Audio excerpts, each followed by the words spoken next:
Number 5. Quantum computing advancements and cyber threats. The world is currently experiencing a major machine learning revolution, with generative AI technologies like ChatGPT making headlines. Mainstream press often overlooks the rapid and startling progress surrounding the field of quantum computing as well. Quantum computers utilizing quantum mechanical effects and qubits instead of traditional bits have the capability to solve problems at a much faster rate than conventional computers. Quantum computing is complex, and despite what some people think, it is a real-world phenomenon that is advancing very, very swiftly. It involves the manipulation of quantum bits, which results in the allowance of unprecedented computational power. The development of this technology is not a mere science fiction concept, but an actual occurrence. Baba Vanga is said to have foreseen a breakthrough in quantum computing during our time. If this prediction materializes in 2024, it has the potential to significantly accelerate the ongoing AI revolution, impacting people worldwide. Research in quantum computing corroborates the potential for revolutionary advancements. Companies and research institutions globally are investing heavily in quantum technology, aiming to harness its power for solving complex problems in various fields. The integration of quantum computing with AI could also lead to unprecedented breakthroughs, as both technologies continue to evolve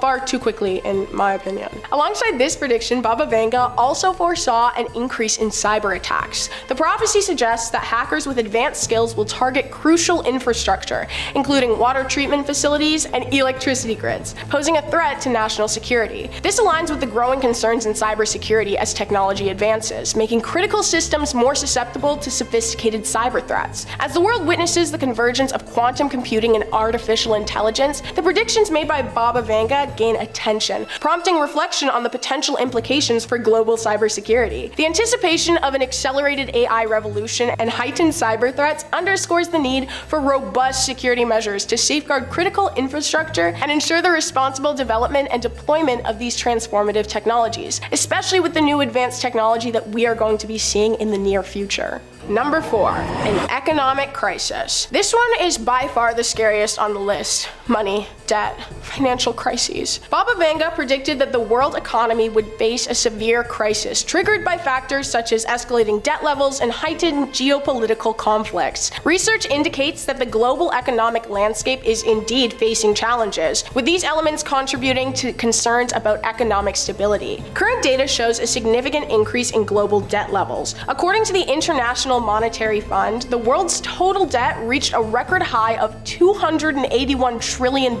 2021. High debt levels constrain economies, limiting their ability to respond to economic downturns and increasing the risk of financial crises. And no matter how many times people explain global debt to me, I will never understand it. Who is the earth in debt to? Like, yeah, governments and large corporations, but that's all their debt. I don't know why it has to affect me. I didn't spend it. Geopolitical conflicts are also impacting the world economy. Ongoing tensions between major global players contribute to uncertainty in international markets. Trade disputes, sanctions, and geopolitical unrest can disrupt global supply chains, affecting businesses and causing huge fluctuations in financial markets. The prediction aligns with the real-world economic challenges as countries grapple with the aftermath of worldwide events. The most recent event has led to economic contractions, job losses, and disruptions in various industries. Efforts to recover have been hindered by increasing debt burdens and geopolitical tensions. The interconnectedness of the global economy means that isolated events in one region can have widespread repercussions. Geopolitical conflicts such as trade wars or territorial disputes can lead to economic sanctions and impact the flow of goods and services between nations. The World Economic Outlook report by the IMF emphasizes the need for coordinated international efforts to address economic challenges. It highlights the importance of resolving trade tensions and fostering cooperation to promote sustainable economic growth. Number 3. Bioweapon deployment and designer humans. Baba Vanga is credited with an unsettling and disconcerting prediction involving a big country conducting biological weapon tests or attacks. The use of biological weapons is a grave concern with potential catastrophic consequences. Extensive research indicates that various countries have historically explored biological warfare capabilities, raising international apprehension about the ethical and security implications of such actions. Another prediction attributed attributed to Baba Vanga reaches into the realm of human reproduction and genetic manipulation. The notion of humans being grown and born in laboratories sparks contemplation about the future of genetic engineering and its potential impact on childbirth. While the precise specifics of Baba Vanga's vision remain unclear, advancements in genetic testing, IVF, and childbirth technologies are major subjects of ongoing scientific exploration. Current research confirms that genetic testing is rapidly advancing, offering insights into potential health risks and allowing for more informed family planning decisions. IVF continues to evolve, providing hope and happiness for couples facing fertility challenges. While the idea of designing humans to specific parental specifications may be more speculative, the field of genetic engineering is progressing and it is prompting ethical discussions and considerations about the potential societal implications of manipulating human genetics. Now, when it says ethical, that's a pretty loose term because designer humans would be the downfall of humans. While the creation of humans in laboratories may seem far-fetched, the accelerating pace of scientific discovery invites contemplation about the ethical boundaries and societal impacts of emerging technologies. In the coming years, the convergence of genetic research, reproductive technologies, and ethical considerations may reshape how humans approach childbirth. While the specific details, again, of Baba Vanga's predictions may not materialize exactly as described, the broader themes highlight the potential for significant transformations in the fields of genetics and reproductive science. Society's response to these advancements will likely be shaped by ongoing debates surrounding ethics, privacy, and the responsible use of emerging technologies. Just a small tangent as to why I don't think genetically modified humans are a good idea. Okay, could you imagine the superiority? It would actually allow people to create like a master race, and they would be able to justify the new race's superiority by their genetic tinkering because they would literally be built to emanate perfection. It's no. Number 2, orbit alteration. Baba Vanga made predictions about astronomical events beyond solar flares. Among her long list of predictions is the claim that Earth's orbit will undergo a significant alteration. Scientifically, the orbits of celestial bodies in the solar system are influenced by gravitational forces, primarily forces from the sun. While minor fluctuations are expected and accounted for over time, substantial alterations to Earth's orbit would have giant consequences. Research into the astrophysics indicates that celestial bodies, including Earth, experience gravitational interactions with other objects in the solar system. These interactions, however, typically result in gradual changes to orbits that occur over extended periods of time. The idea of a sudden and radical alteration to Earth's orbit raises a plethora of concerns surrounding potential catastrophic outcomes. Climate disruption is one consequence of a significant change in Earth's orbit. The Earth's distance from the sun affects its climate, and any abrupt shift could lead to unpredictable weather patterns, altered seasons, and disruptions to the ecosystem. Such changes would have cascading effects on agriculture, water resources, and overall environmental stability. Another consequence would be an increase in radiation levels. The Earth's position in its orbit plays a very important role in shielding it from the bulk of the sun's radiation. A sudden alteration would expose the planet to higher levels of solar radiation, posing risks to living organisms and impacting technological systems. Elevated radiation levels have the potential to harm human health, damage electronic equipment, and interfere with communication systems. And we love our electronic equipment, so I think there would be some upset. An altered orbit also introduces the possibility of, well, widespread chaos. The interconnectedness of global systems, including transportation, communication, and energy infrastructure, means that any significant disruption could have cascading effects on societies worldwide. The abrupt nature of such an unexpected event would likely limit humanity's ability to adapt accordingly and mitigate the consequences. While scientific understanding affirms that gravitational forces can influence orbits, the idea of a sudden and extreme alteration remains speculative. Number 1.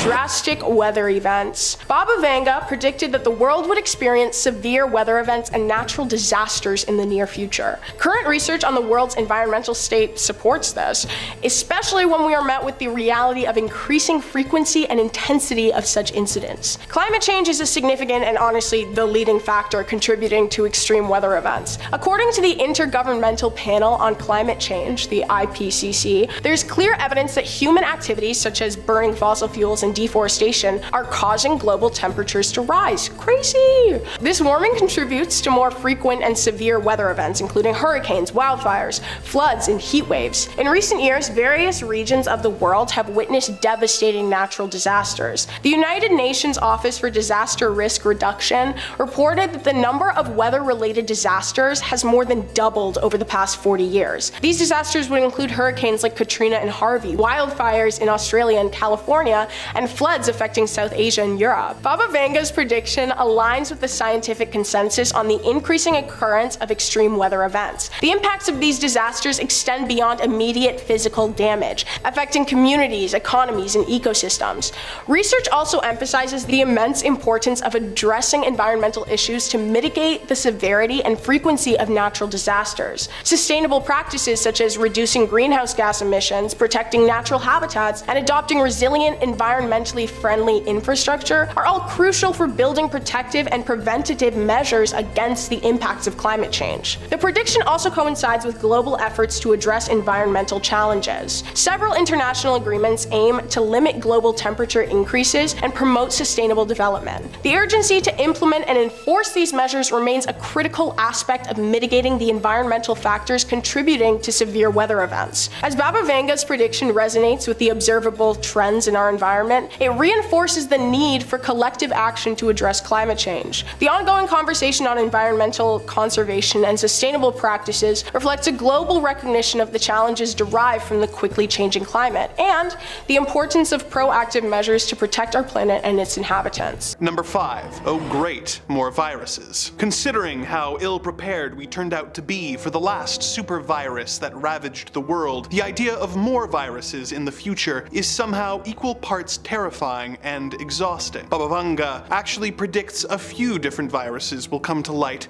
but the soonest will not affect humans, though it is still disturbing. According to Baba, in 2023, birds will be subjected to a deadly virus that will transmit through both the air and contaminated water. It will spread incredibly fast, wiping out entire flocks in weeks and leaving many species of bird on the brink of extinction. Scientists will apparently scramble to try and find a cure for our avian friends, but the now common sight of a flock of birds flying through the air will become a distant memory. This doesn't directly affect humans, but considering how much chicken we as a species eat, this will be a tough loss if it comes to pass. The next virus Baba Vanga predicts will apparently take hold in 2088 and will be unlike anything we've ever seen. It won't cause humans to have trouble breathing or for their immune systems to be compromised, but will apparently cause people to age extremely rapidly, resulting in a young person in their 20s looking like a senior citizen within a few seconds. This virus will apparently be an issue for humanity for almost 10 years, when it is apparently exterminated in 2097. We will then apparently get a break from pandemics until the year 2256, when a rocket sent to explore the deepest parts of the cosmos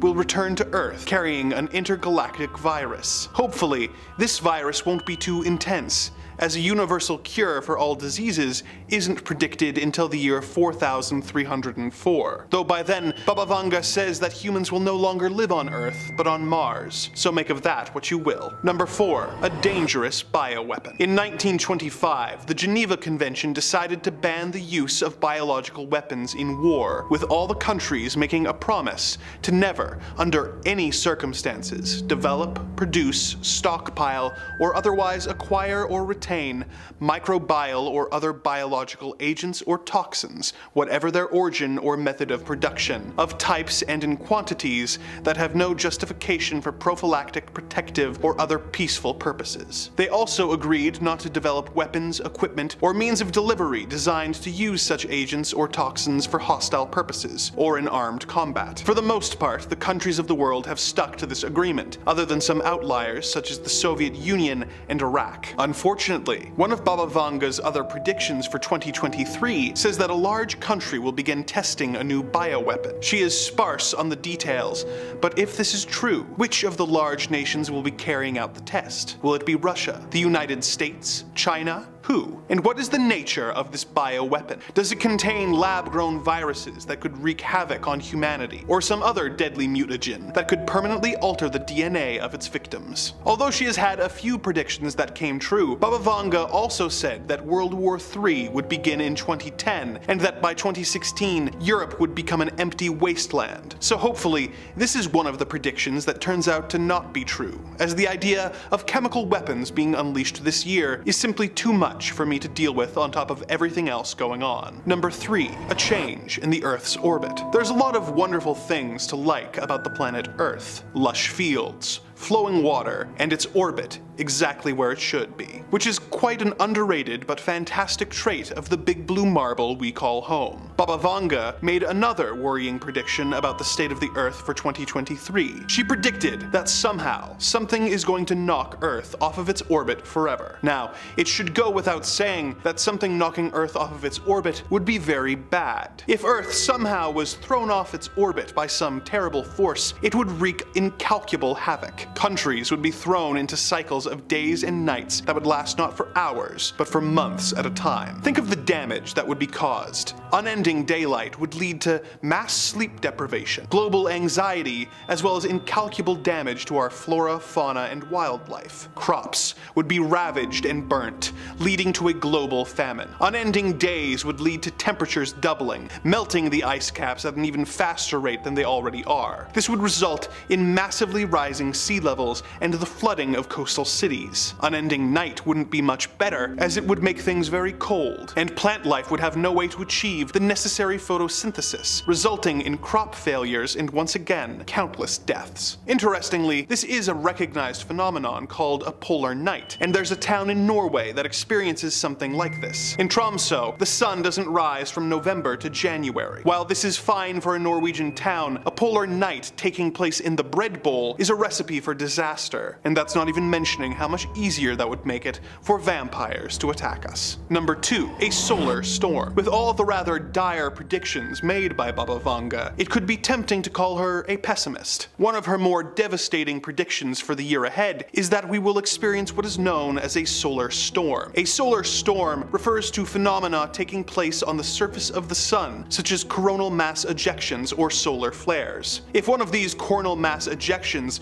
were to reach Earth, it would cause a geomagnetic storm that would have horrible consequences for our technology-reliant world. This kind of storm has happened before on Earth in 1859 in what has since been called the Carrington event, due to the work of astronomer Richard Carrington. It resulted in telegraph networks being knocked out, as well as people using electronics being electrocuted, and even some pretty nasty fires. But it would be much worse if it happened today. Imagine, if you will, a world where all of the technology you take for granted was suddenly fried and unusable. Suddenly, internet access and records would be lost. Communication systems that we have come to rely on to keep our world running would become useless blocks of dead machinery. A world of darkness where chaos reigns and the financial markets are suddenly put into a dramatic tailspin that we could not even begin to reverse the effects of for years. Think of the chaos that took place relatively recently in Texas when the power grid went down, and imagine what would happen if that took place all over the world. The effect of this happening now could be no less than the total collapse of modern society. This is one of the most plausible predictions made by Baba Vanga, as some scientists say that since this kind of solar activity has happened before, we are overdue for it to happen again, and that is a matter not of if, but rather of when it happens. Considering the disastrous global consequences of one of these severe solar storms, let us hope that Baba Vanga is incorrect in her prediction that this will happen in 2023. Number 1. An alien invasion. One of Baba Vanga's most surprising predictions for 2023 is that this is the year we will make contact with visitors from another world. Unfortunately for us, these visitors will apparently not be coming in peace. She says that aliens will attack the Earth, and that during their invasion, they will use technology in order to prevent us from using electricity for 3 days and 3 nights, and that the Earth will be plunged into total darkness, with neither the moon or the stars being visible. We've already gone over how reliant we are on technology in the previous entry, so imagine how difficult it would be for us to suddenly be thrown back to the Stone Age, and then have to try and fight an alien race who have extremely advanced technology, as well as a desire to kill us. Baba Vanga claims that this will not be the end of the species as a whole, and that 10,000 of us will survive. But considering that we currently have a planet-wide population of 7.8 billion people, 10,000 survivors indicates only a 1.28% survival rate, meaning that for all practical purposes, it would be the end of the world as we know it. Apparently, peace with extraterrestrials is something we will eventually achieve, as Baba Vanga predicts that in the year 2130, aliens will be helping us to construct underwater cities, which will manage to become autonomous by producing their own power and food by 2195. These underwater cities are even more impressive when you consider that Baba Vanga also predicts that the Earth will become dry and desertified by 2170. Baba Vanga also predicts that in the year 2288, humanity will discover time travel, and that this is when aliens and humans will make contact. Which is interesting, as she already said that the first contact in war with the aliens would happen 265 years prior. And if this is first contact, who are the aliens helping us build the underwater cities on the dry desert planet of Earth 158 years earlier in 2130? Do all these contradictions have anything to do with the time travel we will discover? Truly, Baba Vanga gets more and more mysterious as time goes by. Number 5. One of the earliest on Baba's prediction list is that by 2023, Earth will have shifted sufficiently enough to alter its orbit. Now, we don't fully know what she means by that, but I can tell you that if Earth's orbit were to change at all, the consequences would be absolutely disastrous. I'm not entirely sure how Earth is supposed to shift orbit. Maybe we're all going to get too heavy, we'll throw the gravity off, maybe we're jumping around too much. Anyway, the universe works in a very specific way. It's very finely crafted. Everything is exactly where it should be. And if that balance gets thrown off, it'll affect, well, just about everything. The Earth shifting its orbit would immediately result in increased temperatures, soaking the world in radiation. Increased temperatures would lead to glaciers melting, sea levels rising, and that usually leads into chaos across the globe. Of course, if we shifted off our orbit, it wouldn't stop there. We'd also experience a new ice age and crushing periods of extended darkness, which would spell disaster in ways we couldn't even comprehend on the ecosystems. And most worrisome of all, we would basically give vampires a key to the Earth. I have to assume that our position in the solar system is the only thing preventing them from taking over right now. Like I mentioned, this is supposedly supposed to occur in 2023, so luckily we can find out really soon if this one is coming true, and for all of our sakes, I sincerely hope not. Number 4. Another claim for 2023 is that we will experience the end of natural live births altogether. Vanga claimed that going forward, all birthing will be done in laboratories. World leaders will decree what the people of each nation should look like, and they will be able to finely tune their physical and appearances like we're all characters in The Sims. Well, that actually might be kind of fun. Do you think we'll be able to do that after we've already been born? Wouldn't mind customizing myself up a little bit, tighten up the jaw, add a couple cool scars, maybe one over the eye like Geralt. This one is definitely a bit out there compared to some of the other ones on the list, but there is some truth to the words. The birth rate is declining right now. In 1950, the birth rate was 36.9% per 1,000 people, while now it's only 18.5%. And some analysts predict by 2050 it could dip as low as 14.6%. So maybe in the future we will start to see more of a push towards this kind of thing, lab birth and all that. That bit about world leaders deciding what their people look like though, I don't know about that. I feel like people would disagree with that. What if the current leader only wants children that look like Danny DeVito? You're really gonna wait 9 months for a Danny DeVito baby? A whole society of DeVitos run it? No, actually, the more I'm talking about this, I want this. This is a prediction I hope comes true. Number 3. Another of her predictions say that by the year 2046, technology will have advanced sufficiently enough that the average life expectancy will raise past 100 due to rises in organ transplant technology and prosthetic and cybernetic implants. Now that is something I can really get into. I have been wanting cybernetic everything since I saw Luke get that sweet robot hand in Star Wars. This technology has been advancing with every year, with the stuff of former sci-fi legend becoming more and more practical and real. The prediction goes on to state that in the near future, organs will be grown and sold like any other product, developed en masse and distributed internationally. And the ramifications of that would be unbelievable. Imagine for a minute how many illnesses and diseases would just disappear overnight if you were able to order a new kidney on Amazon and have it delivered to your house the next day. While we're not quite at the level where we're 3D printing lungs and shipping them out, scientists have actually been experimenting with growing human organs in labs, with liver buds being grown from human stem cells. Now the technology is still pretty far off, with these little mini organoids lacking key features that real organs do, like, growing, mostly being used to study for now, but in some cases, these lab-grown organs have actually been transplanted into mice successfully. So who's to say what progress will look like in the next 10 years' time? Well, Baba Vanga, I guess she's the one to say, that's why we're doing this. Number 2. Another of Baba's predictions is that the world will experience something called a solar tsunami. And if the name isn't enough of an indicator, it really does not sound that pleasant. So if you are picturing a delightful wave of summer sun, why don't you keep thinking that? A solar storm is a burst of energy from the sun which sends electrical charges, magnetic fields, and radiation towards the Earth. This effect is what creates the northern lights, which are very pretty, but the solar tsunami Vanga predicted would be one of cataclysmic proportions, claiming that it would be powerful as billions upon billions of nuclear weapons descending on the Earth. Solar storms are predicted to cause mass damage to technology, causing worldwide blackouts, with some doomsayers going so far as to say that it could cause a worldwide technological shutdown, sending humanity back to the Dark Ages. Might be the first thing to get me off my phone for 5 minutes, so maybe that wouldn't be such a bad thing. This kind of thing does occur already on a much smaller scale, with some smaller solar waves causing radio blackouts, but luckily, nothing on a massive scale of a full-blown solar tsunami has occurred yet. Baba Vanga never gave a time or a date for when she thought the solar tsunami would occur, just that it was on the horizon for humanity, and we should be expecting it, I guess, sometime. So I guess keep checking the weather app, and if it shuts down while you're checking it, and all the lights turn off in your house, yeah, that's probably a bad sign. Maybe, I don't know, get into the bunker, stock up on tuna and beans. Number 1. I know, we just did a virus. Well, keep the masks around maybe.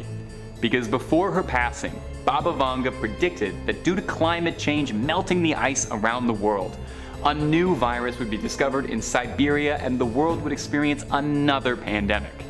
I don't know, a sequel that's similar to the first? I feel like it's been done before, kinda played out. Well, in July 2021, a team of researchers discovered within 2 samples of ice from the Tibetan Plateau that contained ancient viruses, locked away and preserved in the virus like the mosquito from Jurassic Park in the amber. According to the analysts, these ice samples were at least 15,000 years old.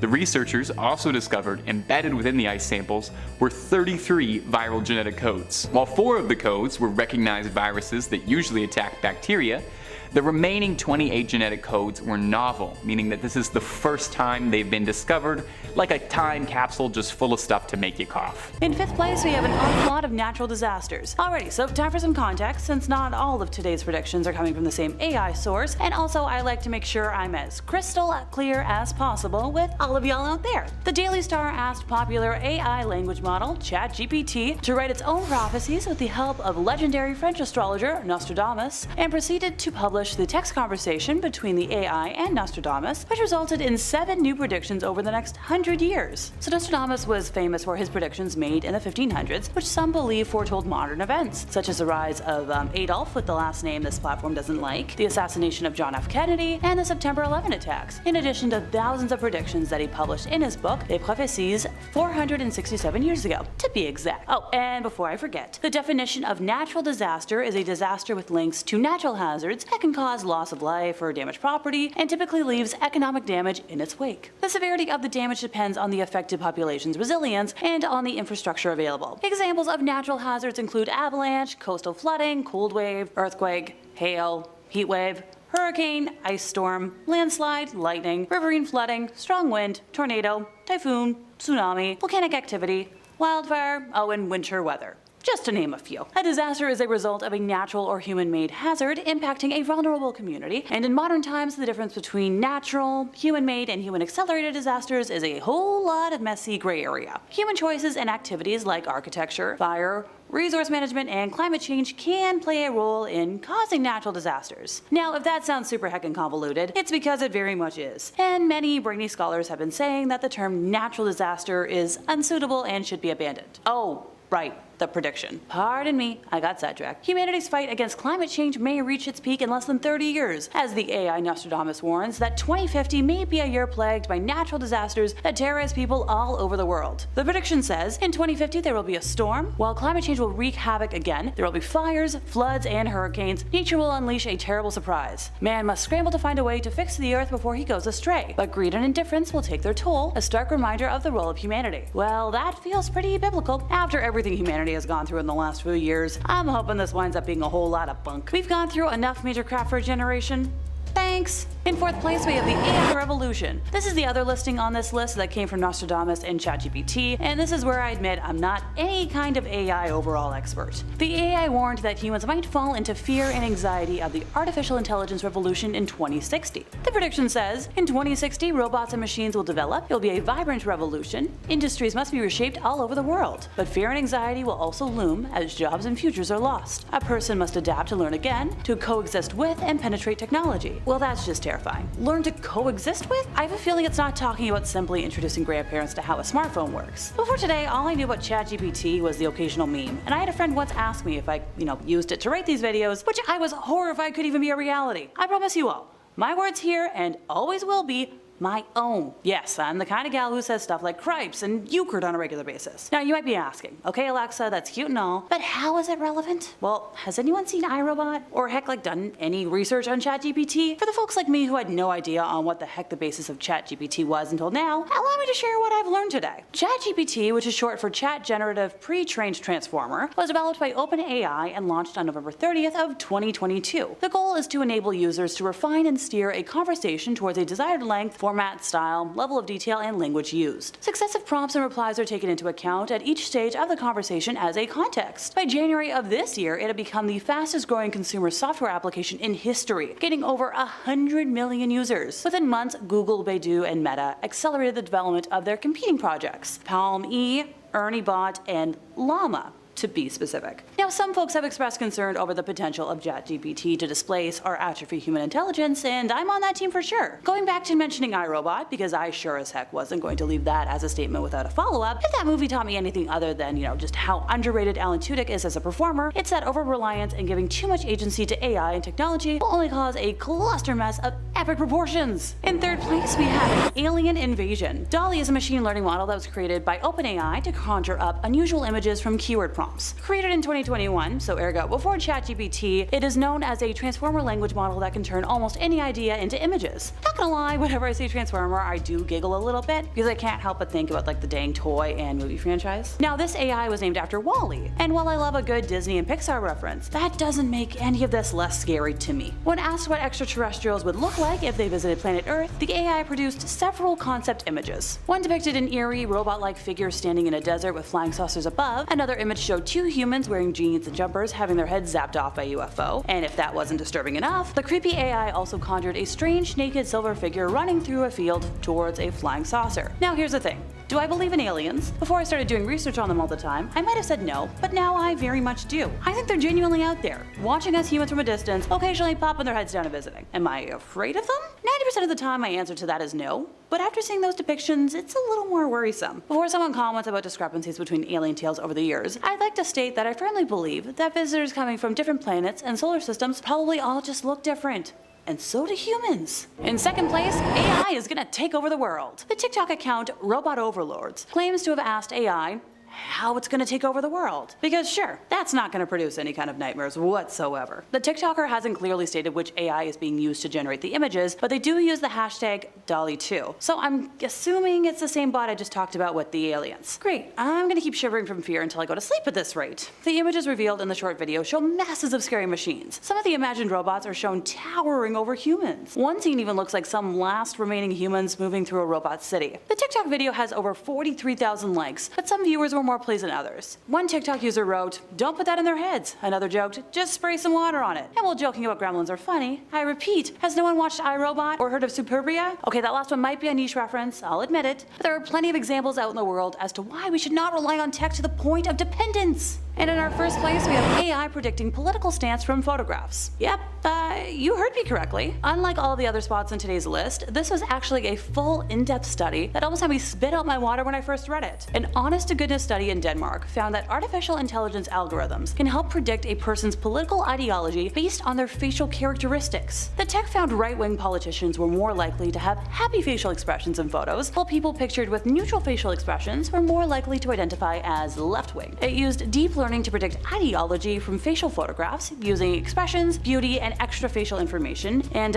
found that AI can predict a person's political ideology with 61% accuracy when analyzing a photo of a person. That may not sound like a lot when the usual guess is 50%, but that's a big extra 11%. Deep learning, a method in AI where computer scientists teach computers to learn and process information similar to humans, can be used to make predictions about people based on photographs alone, which is what the researchers explained in their very fancy paper on this. The scientists tried to pin down exactly what information contributes to the predictive success of these techniques. According to the researchers, humans as a whole are able to read another person's face and make judgments almost immediately about personality, intelligence, and even political ideology, so I guess they guess, why can't robots do the same thing? Intelligence and even political ideology, so I guess they guess, why can't robots do the same thing? Yeah, that doesn't sit well with me. Study author Stig Rasmussen of Aarhus University and his colleagues explored, if computational neural networks, which are algorithms that mimic the structure and function of human brains, can predict a person's political ideology based on a single photo alone. The scientists trained the neural network with thousands of photos of politicians from the nation's 2017 municipal elections, noting the elections were not highly polarized nor competitive. They did away with any photos of candidates who were not explicitly left or right-wing, were not of European ethnic origin, or had been photographed with a beard. To make the playing field as leveled as possible, the photos only depicted the facial features of the candidates, not photos with backgrounds that could alter predictions. The researchers were left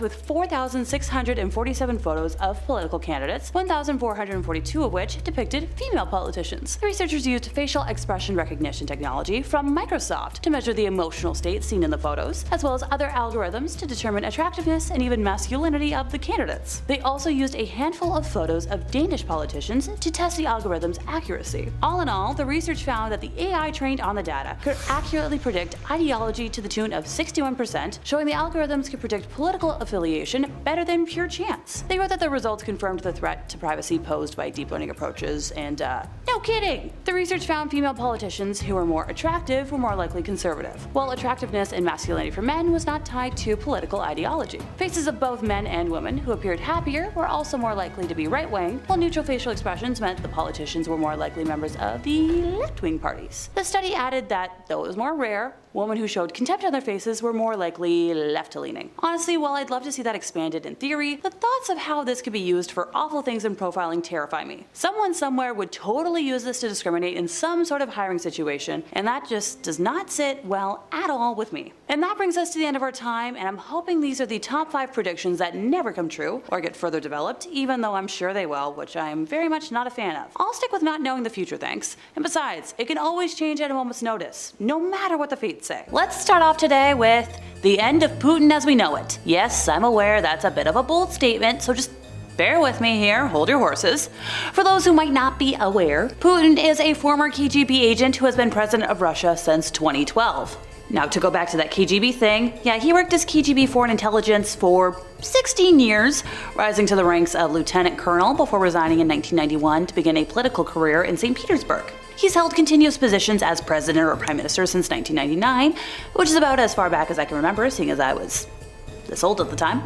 He was prime minister from 1999 to 2000, and from 2008 to 2012, and president from 2000 to 2008, and well, since 2012. He is the longest serving Russian or Soviet leader since Joseph Stalin, and that's not exactly a cute or fun comparison to make. His rise to power was pretty suspicious, with many believing he or his supporters were behind the apartment house explosions in 1999 in Moscow, Buinsk, and Volgodonsk, which provided a pretext for the Second Chechen War and catapulted Putin into the presidency. The evidence is overwhelming that they were carried out by the Russian Federal Security Service, or FSB for short. Russian human rights defenders Sergei Yushchenkov, Shekochikin, Anna Politkovskaya, and Alexander Litvinenko worked to shed light on the apartment explosions, but they all meant mysterious and suspicious deaths between 2003 and 2006.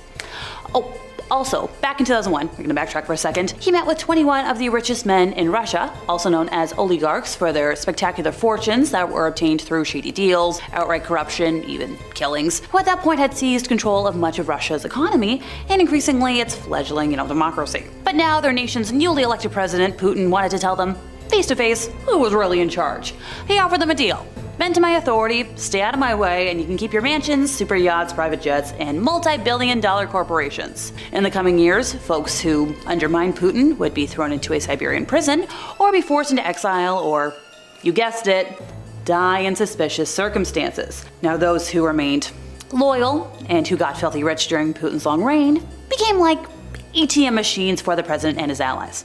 Okay, after all that context about how Putin is a man not to be trifled with, I like to make sure I'm clear. Time to chat about the prediction. For our first prediction today, we turn to famed mystic Baba Vanga. For those who might be unaware of her, yes, I will give context, it's me. She was a Bulgarian mystic and herbalist who passed away in 1996, and she predicted her own death, the death of Princess Diana, and more. She became blind when she was very young and spent most of her life in the Rupit area of the Kuzo Mountains in Bulgaria. In the late 1970s and 80s, she was widely known in Eastern Europe for her abilities of clairvoyance and precognition. Before she passed, she left a list of predictions until the year 5079, and she's been pretty spot on so far. So she has predicted an assassination attempt on Putin by a fellow countryman next, year. That was wrong. So she's predicted an attempt on Putin by a fellow countryman this year.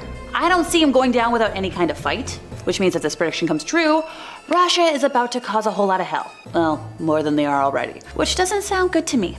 Okay. On that note, let's move on to something a little less explosive, or controversial, the possibility of a nuclear explosion in the UK. Yes, I think I'm funny. And also was kind of kidding there. According to Nostradamus' predictions for this year, a devastating nuclear explosion will cause climatic changes and significant depopulation in many European countries. Now, if you don't know who Nostradamus was, he was a French doctor and astrologer. He contributed his knowledge during the plague, famous for his prophecies, in which he anticipated the future of humanity until the end of the world. He perhaps most famously predicted the attack on Twin Towers. Now, for centuries, and right up until today, his prophecies are studied around the world and announce events that are yet to come. Over the years, his predictions have been associated with important events that have occurred. Many people believe that Nostradamus has predicted the future, and that his predictions, they're pretty accurate, which is kind of alarming given the current global situation.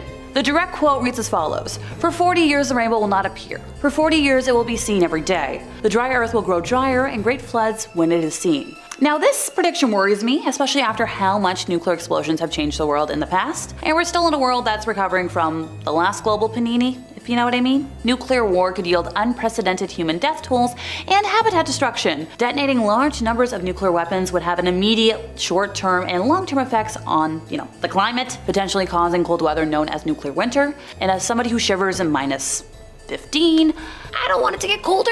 In 1982, Brian Martin estimated that a US-Soviet nuclear exchange might kill only 400 to 500 million directly. Once again, million, mostly in the United States, Europe, and Russia, and maybe a small little several hundred million more through follow-up consequences in those same areas. Many scholars believe that a global thermonuclear war with Cold War-era stockpiles, or even with the current smaller stockpiles, might lead to, no biggie, the extinction of the human race. The International Physicians for the Prevention of Nuclear War believe that nuclear war could indirectly contribute to human extinction via secondary effects, including environmental consequences, societal breakdown, and economic collapse. It has been estimated that a relatively small-scale nuclear exchange between India and Pakistan involving 100, Hiroshima yield weapons, we all know that word, could cause a nuclear winter and kill more than a billion people. The world is still feeling the fallout from the Chernobyl nuclear disaster, and that was back in 1986, which was almost 40 years ago now. That accident occurred during a test of the steam turbine's ability to power the energy feedwater pumps in the event of a simultaneous loss of external power and coolant pipe rupture. Following an accidental drop in reactor power to near zero, the operators restarted the reactor in preparation for the turbine test with a prohibited control rod configuration. Due to a variety of factors, this action resulted in a power surge at the base of the reactor, which brought about the rupture of reactor components and the loss of coolant. Now all of that led to steam explosions and a meltdown, which destroyed the containment building. This was followed by a reactor core fire, which lasted until May 4th of 1986, during which airborne radioactive contaminants were spread through the USSR and Europe. In response to the initial accident, a 10-kilometer radius exclusion zone was created 36 hours after the accident, from which approximately 49,000 people were evacuated, primarily from Pripyat. This exclusion zone was later increased to a radius of 30 kilometers, from which an additional 68,000 people were evacuated. Following the explosion, which killed 2 engineers and severely burned 2 more, an emergency operation to put out the fires and stabilize the surviving reactor began, during which 237 workers were hospitalized, of whom 134 exhibited symptoms of acute radiation syndrome. Among those hospitalized, 28 died within the following 3 months, and in the following 10 years, 14 more, 9 of whom had been hospitalized, died of various causes mostly unrelated to radiation exposure. The most widely cited study conducted by the World Health Organization in 2006 predicted 9,000 cancer-related fatalities in Ukraine, Belarus, and Russia. If it wasn't crystal clear enough, we don't need a repeat of that anytime soon. Thank you very much. So next up we have a prediction that might be personally the scariest in my book, the possibility of China going to war. So already last year, 2023, China made headlines with its geopolitical role, and according to Nostradamus, it appears that this quest for power and broader international collaborations is going to continue into this year. Alright, let's go with the quote here. China wages war in a naval battle with the red adversary becoming pale with fear, putting the great ocean in dread. And he's not the only one saying this. Baba Vanga also has some predictions about China for this year. A mighty dragon is due to take over the planet, if you believe what Vanga predicts, and 3 giants, possibly Russia, China, and India, will unite. Sounds depressingly action-packed. Thanks! The most probable spark is a Chinese invasion of Taiwan. So the current president of China has said unifying Taiwan with mainland China must be achieved. His regime has become sufficiently strong, military speaking, and also economically and industrially, to take Taiwan and directly challenge, let's say, the United States for regional supremacy, and challenge, the United States for regional supremacy. The United States has vital strategic interests at stake. A successful Chinese invasion of Taiwan would punch a hole in the US and allied chain of defenses in the region, seriously undermining America's strategic position in the Western Pacific, and would probably cut off US access to world-leading semiconductors and other critical components manufactured in Taiwan, as President Joe Biden has stated repeatedly that he would defend Taiwan. But leaders in Washington also need to avoid stumbling carelessly into a war with China, because it would be unlike anything ever faced by Americans. US citizens have grown accustomed to sending the military off to fight far from home. But China is a different kind of foe. A military that is, economically and technologically capable of making a war felt in the States. The military scenario alone is daunting. China would probably launch a lightning, air, sea, and cyber assault to seize control of key strategic targets on Taiwan within hours before the US and its allies can intervene. China also has more than 1,350 ballistic and cruise missiles poised to, strike the US and allied forces in Japan, South Korea, the Philippines, and American-held territories in the Western Pacific. Then there's the sheer difficulty the United States would face waging war thousands of miles across the Pacific against an adversary that has the world's largest navy and Asia's biggest air force. That's just yikes on yikes on yikes on yikes. I'm terrified. You should be too. Alrighty folks, are you ready for this next possibility? It's a little lighter. The fall of the royal family. That's not something I thought I'd see in this lifetime, but here we are. I know when Queen Elizabeth passed away a couple years ago, the general consensus over Charles taking the throne definitely wasn't enthusiastic. Well, don't worry folks. According to both Nostradamus and Baba Vanga, not only will he be replaced this year, apparently Henry's gonna take the throne. I didn't see that on my bingo card. According to the Complete Prophecies for the Future book, in which Nostradamus' visions were all prescribed, he successfully predicted that Queen Elizabeth II would die around 2022, at the age of approximately 96. He later went on to reveal that Harry would be the one to take the throne after the abdication of Charles III, meaning Queen Elizabeth's death will cause major changes in the monarchy. One of the passages in the prophecies says that a king of the Isles will be driven out by force. Yeah, if we're gonna take his word for it, the relatively new monarch's already on the chopping block. Specific verbiage states that one who will have no mark of a king assuming the throne, which should make for an interesting year of gossip reports. The reason for Charles's future abdication would be, according to the predictions, his advanced age. As for William, the predictions evoke an incapacity that would send his brother on the throne until the young George is old enough to be king. Nostradamus also predicted a celestial fire on the royal building. This indicates a radical transformation in the world, so stay tuned for whatever that could be. Expect some sort of chaos involving the new king, because why not? Finally, to end our list today, climate disasters to end it all. I feel like with the state of global warming, this one should be obvious, but it'll be a big contributor to the end of the world when it does happen. You don't need to be a psychic, prophet, or mystic to be very much aware that we are deep in the hellscape of a climate crisis with record high temperatures, wildfires, droughts, and marine life extinction dotting the horizon. Like, I just finished working outside in what was the mildest winter I've ever worked in. Time to consult good old Nostradamus again though for this one, just to back up my thoughts.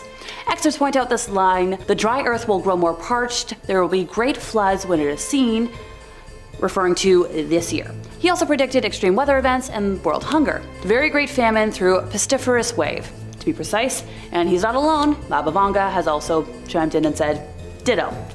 She has foretold that there will be terrifying weather events and natural disasters this year. Number 5 on this list is a prediction from Nostradamus. All of these prediction videos need at least one Nostradamus appearance, and this time we're going to be talking about how he's predicted an attack on the human race from artificial intelligence. Nostradamus had a very famous collection of poetic quatrains called the Prophecies, which dictate things to come in our world. He's certainly been proven wrong several times, but has also had his fair share of correct guesses as well. This specific poetic quatrain is as follows: robots will destroy mankind. Those of Lake Geneva and of Masson all assembled against those of Aquitaine, many Germans, many more Swiss. They will be routed along with those of the humane. So breaking this down a little bit, he says that robots will destroy mankind. And I mean, I feel like that's pretty straightforward what he's trying to say there. But then he talks about Geneva, Masson, and Aquitaine, which are all regions in France, and then Germany and Switzerland. He says that they will die along with the humane, so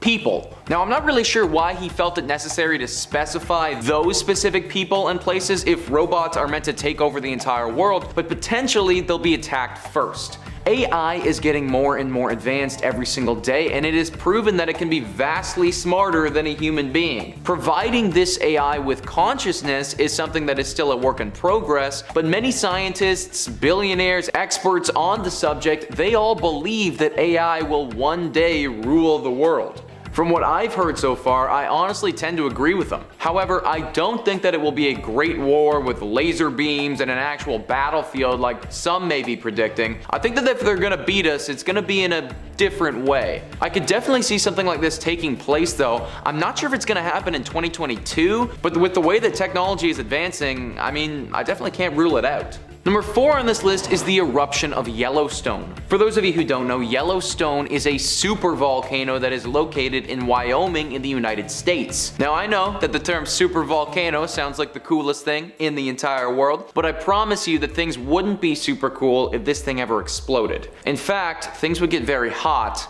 very fast. A supervolcano's explosion is thousands of times more powerful than that of a regular volcano and extremely deadly. That's because this volcano is fed by several miles of hot magma underneath the surface. Now the magma, although it would be major and annihilate everything in the surrounding area, that wouldn't actually be the biggest problem with this thing erupting. It would be the ash. If Yellowstone was to erupt, then practically the entire United States and parts of Canada would get covered in several feet of ash, rock, glass. This would be enough to kill millions of people, destroy all of the crops and agriculture in the area, destroy electrical lines, buildings, like it would destroy a lot. All of this ash would have a dramatic effect on the air that we breathe as well. This could become extremely toxic to us and would then further kill millions of people. It would also have a huge impact on climate change too, and not in a good way. An explosion of this caliber would be so devastating that it's hard to even comprehend. Now the positive here is that most experts don't believe that Yellowstone is set to have an eruption like this for thousands of years. However, that hasn't stopped people from predicting that Yellowstone is going to explode this year or the next year or maybe even the year after that. In all honesty, even though scientists have a pretty good understanding of this, we never really know the full story. Yellowstone could just erupt whenever it feels like it, and there would be absolutely nothing that we can do about it. For now, we just have to hope that the experts got this one right and that we're safe for a little while, because living in an apocalyptic ash world, not my idea of a good time. Number 3 on this list is another one coming in from Nostradamus. It's actually insane how many predictions this guy made. He almost touched 1,000. This one though doesn't relate to a major AI attack, but has to do with the demolition of our world in a different way. A big meteor shower that could cause some cataclysmic disasters. Nostradamus writes, very near Auch, Lecture, and Mirande, a great fire will fall from the sky for 3 nights. The cause will appear both stupefying and marvelous. Shortly afterwards, there will be an earthquake. So once again, let's break down what Nostradamus is saying here. The places that he listed are all areas of France. Now he believes that this great fire from the sky, as he puts it, will happen very close to these areas. This will happen for 3 straight nights, and I can only assume that it won't only be the night, but he's probably talking about the full 72 hours of 3 days. This great fire will then cause an earthquake. Now, nowhere in here does he say specifically that the entire planet will burn or fall apart during this great fire. But if we were to experience asteroids hitting the Earth for 72 hours straight, and assuming that they were large enough to cause an earthquake to happen, then I don't see any way that our planet could possibly survive an event like this. If these veered off enough to land in the ocean, then the tidal waves that this could cause would be massive. Not to mention the damage to the people of France. Obviously, this is all dependent on the size of the asteroids that are hitting the Earth, but like I said, if they're big enough to cause an earthquake, we are probably all going to die in some massive natural disaster caused by these things hitting the planet for 72 hours straight. Number 2 on this list is a massive all-out nuclear war. This isn't a prediction from just one person, but by tons of people. A nuclear weapon has been used twice during warfare in human history, both times by the United States against Japan in 1945. Even though 2 doesn't seem like a lot, that is still way more times than this weapon ever should have been used. That is simply due to the absolutely catastrophic damage that a nuclear weapon can cause. This damage comes from the initial mushroom cloud explosion that vaporizes and burns anything in its radius, and then also the massive fallout of radiation from an explosion of this size. The radiation poisoning will last for years and years, and is so detrimental to humans and the environment. The 2 times that the bomb was used was so disastrous that no one has used one ever since to target humans. However, that doesn't mean that we didn't continue to make them. Right now, the world is home to roughly 14,000 of these weapons. This number is honestly ridiculous, and even though it's been slowly dropping as people disarm them, it is still enough to completely annihilate the planet. Experts estimate that any nation that fired 100 of these weapons on somebody would actually begin harming their own nation by doing it. Not only would this completely destroy whatever country was the recipient of 100 nuclear bombs, but the environmental pushback would be so costly that the country who released them would have mass deaths of their own. The amount of soot and ash that would fill the skies would cool the planet dramatically, as the rays of the sun would then bounce off of them. Lack of natural sunlight caused by all of the ash and the reduced precipitation that it would cause would greatly impact the growth of food. So much so that the experts believe most countries, they couldn't feed themselves. Basically, 100 nuclear weapons exploding is the magic number when it comes to world-ending scenarios. Nuclear war isn't guaranteed to happen, but rumblings of World War III have been going on for quite some time. The state of the Middle East is troubling to say the least, and I for one would not be surprised if somehow things escalated to a point where these weapons got involved and we blew all of humanity into oblivion. Let's cross our fingers and hope that the people with the power to push the button think twice before doing so. Number 1 on this list is the melting of the ice caps. Ice caps are large, thick pieces of ice that cover big areas of land located at the North and South Poles. There are billions of tons of ice in both locations, home to many species. However, this stuff is melting, and it's melting really fast. In fact, people estimate that every single year we are losing anywhere from 750 billion to about 1.3 trillion tons of ice. Put that number in perspective, folks. 1 ton is 2,000 pounds, and we are losing 1 trillion of those. That number is so extremely large that our human brains can't even really fathom what that looks like. This isn't slowing down either. People believe that 2022 could see a massive jump in the amount of ice that is about to melt. Now, maybe you're thinking, it's just ice. Why does it matter? Well, it matters because if all of this ice melts in the world, then New York City, Tokyo, Beijing, St. Petersburg, almost the entire state of Florida, these will be completely submerged in water. Island nations will be destroyed. The Central Americas won't really exist anymore, and climate change will skyrocket because our natural cooling system, the ice, will all be gone. This is already happening in some places as well. Tuvalu is a Pacific island nation that is starting to evacuate their people to New Zealand because their entire country is getting flooded. Millions and millions will die, and millions more will become homeless. Ecosystems will fall flat, and agriculture will suffer. The climate will continue to skyrocket, and there will be no coming back from it after that. This also isn't even factoring in the diseases that could be released from these glaciers, because I've already covered those those in another video. This is real and is happening right now and will assuredly continue to get far worse in 2022. It truly is an end of the world scenario and needs to be addressed immediately. Number 5. War. What is it good for? 7 months the Great War. People dead of evil doing. Ruin ever shall not fall to the king. Now, if you've watched any of our previous videos on Nostradamus and other end of the world prediction style videos, you know that Nostradamus and the other seers tended to keep their predictions pretty vague, but sometimes they spelled it out simple enough that even a simpleton like me can follow along. Nostradamus is predicting a big war, a great war even, in size, not in quality. I don't think there was ever a great war. If the quatrain is anything to go off of, Nostradamus predicts that the war will erupt across Europe and then ravage the countryside while hopefully keeping the city of Rouen, France in a good spot, and will refuse to fall to the king. Now that part is open to a little bit of interpretation because really that could mean anything. Who could the king be referring to? Is it one particular world leader? One nation vying for power? Is it the Burger King mascot who's finally snapped and is on a warpath of world domination? He's easily the most unhinged and dangerous of all fast food mascots and the one I would most expect to start a war. Now,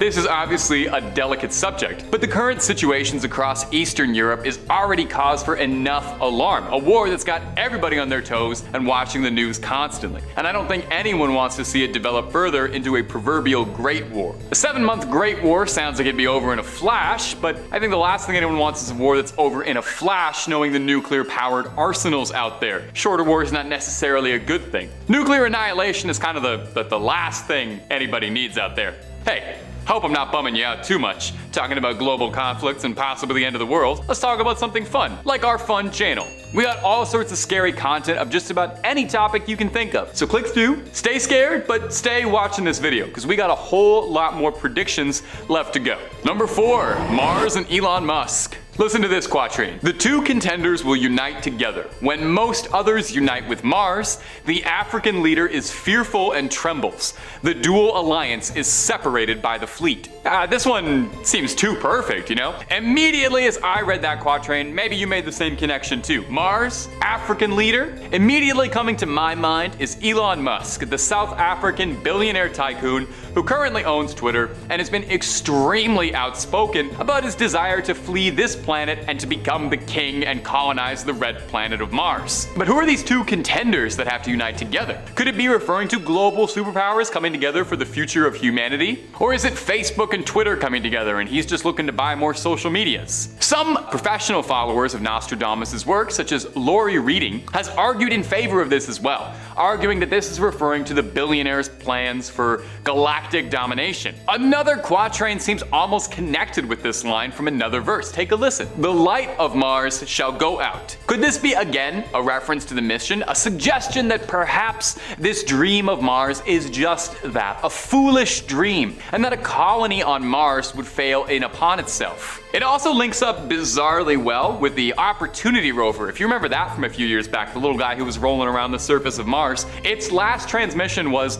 "My battery is fading and I'm going dark," which is almost like directly saying a light of Mars is going out. This is actually starting to creep me out here. Nostradamus might have been magic just a little bit. Time will tell, obviously, if this one remains to be true, although after Twitter, I don't know. I'm not so sure. I don't know if I want to pay $8 a month to subscribe to Mars Blue for a checkmark. Number 3, more plague. Oh, that's the last thing any of us need. Well, take a listen to this doom prophecy. Near the gates and within 2 cities, there will be 2 scourges, the likes of which has never seen. Famine within plague, people put out by steel, crying to the great immortal God for relief. Well, this doesn't sound fun at all. I'm not sure anybody wants this. I'm pretty sure everyone watching this has experienced more than enough plagues to last us a lifetime. Of course, it's unfortunately kind of foolhardy to think that humanity will never experience another viral epidemic because, well, germs are always going to exist unless we eradicate them entirely.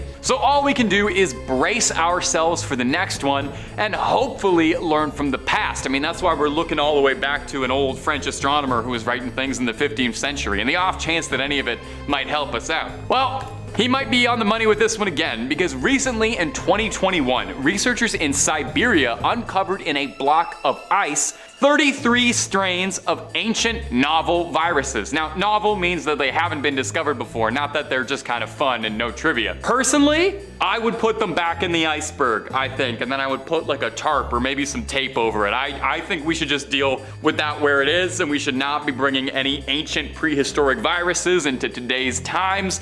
I think I'm good. Now, what really concerns me about this quatrain is the picture that it paints. Near the gates and within 2 cities, the people will be put out by steel, crying to the great immortal god for relief. Oh, that's dramatic. Could this be a reference to some power taking out its own citizens?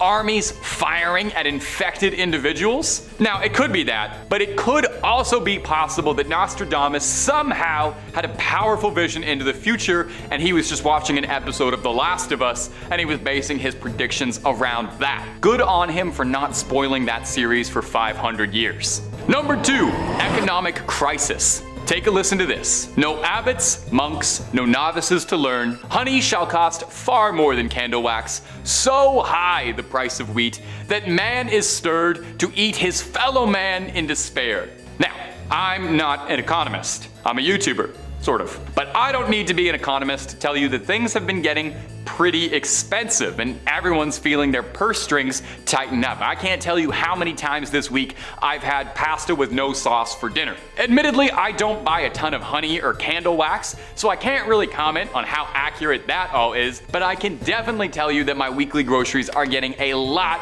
more expensive. The fear, of course, here is that I think eating your fellow man in despair really does not sound like the good option. Now, there are a couple different ways we could take this interpretation. We could take it very literally, suggesting that things are going to get so dire and so bad that we'll have so little food to go around that we're forced to consume one another to survive, which really doesn't sound pleasant. And while I'm talking, I'd just like to throw out here, I am way too stringy to be valuable as meat. I mean, look at me, I'm like a bird, I'm hollow, so I wouldn't make a good meal out of me at all, so don't even bother trying over here. Alternatively, it could be interpreted in a more esoteric way. And since he's an old astronomer, I'm sure he spoke esoterically most of the time. He could be referring to the idea of eating the rich. If people get so fed up with the costs of living on just about everything and decide to revolt and strike back at the people in charge, hoping to dismantle the systems in place, which, hey, funny enough, actually leads into a segue from my next point really well. It's almost like I set that up. Number 1, great discord.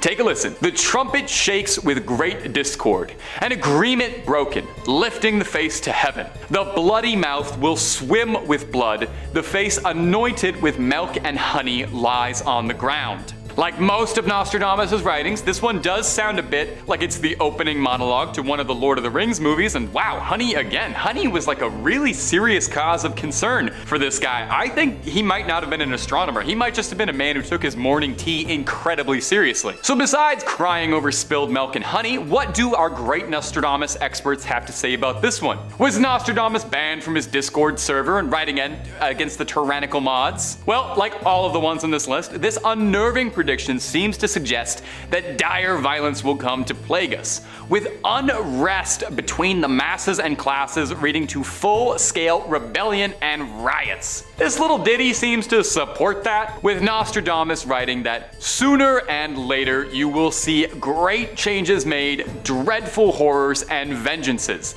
Well, I support great changes, definitely. I'm a huge fan of great changes, but I am not so sure about dreadful horrors and vengeances. I feel like I've seen more than enough of those. The last few years have seen more civil unrest than ever. Like, this is the most upset I've seen people in my life, at least. With it seeming like that somewhere around the world there's a mass-scale protest or riot every couple of weeks. You know, it's easy to flick on the news and you see that and wonder if eventually we're gonna hit a boiling point and we'll see some of those horrifying horrors and vengeances and all those mal plots that he was thinking up. And when it does, if we'll see some serious changes, or hey, at the very least, maybe some positive progress towards the price of honey, because apparently that's the most important cause in the world. Let's kick off today with more reasons to be scared of AI. Not that I needed them, but hey, Who needs sleep? Baba Vanga predicted a technological revolution in 2024, with AI continuing its march towards total takeover and the rise of quantum computing leading to major upheaval in the sectors of finance, healthcare, and cybersecurity. In a similar vein, or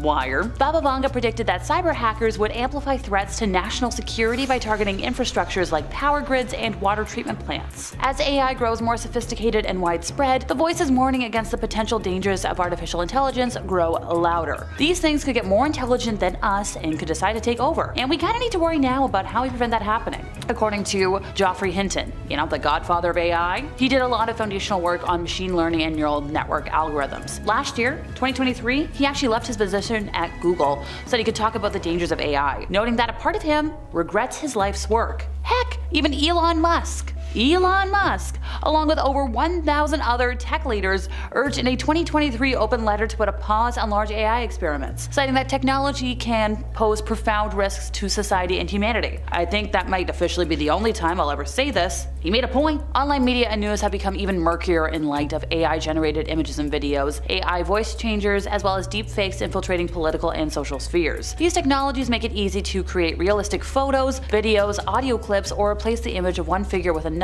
in an existing picture or video. As a result, bad actors have another avenue for sharing misinformation and propaganda, creating a nightmare scenario where it can be nearly impossible to distinguish between credible and faulty news. A prime example of scary uses of AI is China's use of facial recognition technology in offices, schools, and other venues. Besides tracking a person's movements, the Chinese government may be able to gather enough data to monitor a person's activities, relationships, and political views. And if you don't understand how scary that is, you better. Another example is US police departments embracing predictive policing algorithms to anticipate where crimes will occur. Now, the problem is that these algorithms are influenced by arrest rates, which disproportionately impact minority communities. Police departments then double down on said communities, leading to over-policing and questions over whether self-proclaimed democracies can resist turning AI into an authoritarian weapon. Now, to get into more of the worldwide horoscope style of things, AI rising and cyber-striking are supported by Pluto, planet of the underworld, reckoning and regeneration, changing signs from stalwart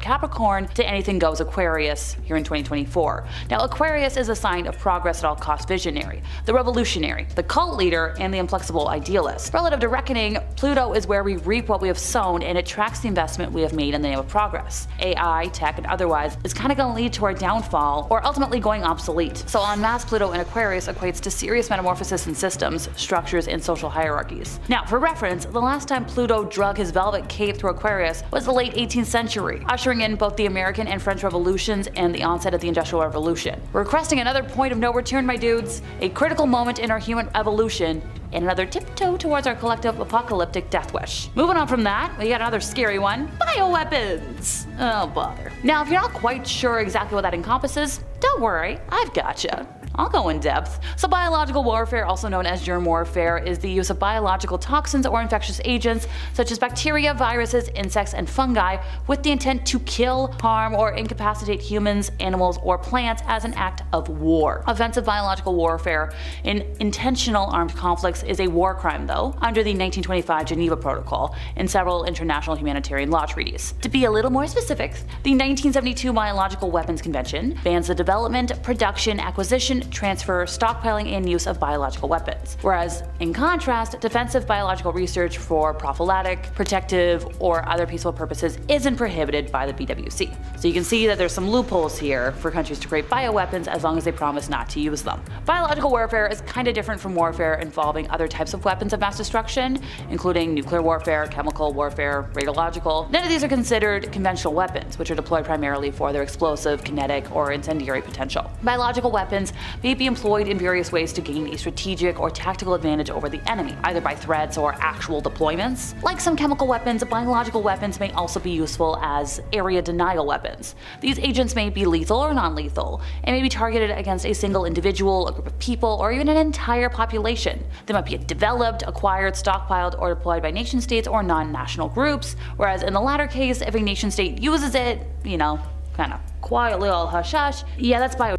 So, enter good old Baba Vanga, who predicted that a big country is set to test bioweapons this year. Which one? Well, I'm not a mystic. I can't say with absolute certainty, but if I were to hedge my bets and guess, Russia, Japan, Iraq, hell, maybe even the States. Out of all the countries with like bioweapons programs that we know about, those seem the most likely. But hey, let me know what you think in the comments. In the middle of today's hellscape, something that should surprise nobody, a climate crisis. I feel like with the state of global warming, this one should be obvious, but it'll be a big contributor to the end of the world when it does happen. You don't need to be a psychic, a prophet, or a mystic to be very much aware that we are deep in the hellscape of a climate crisis with record high temperatures, wildfires, droughts, and marine life extinction dotting the horizon. Now, we're also going to consult good old Nostradamus for this one. So experts point out the line, the dry earth will grow more parched and there will be great floods when it is seen, when he's referring to 2024. He's also predicted some extreme weather events and world hunger, saying very great famine through pestiferous wave, to be precise, and that's in addition to Baba Vanga saying the same. She has foretold that there will be terrifying weather events and natural disasters this year. So great.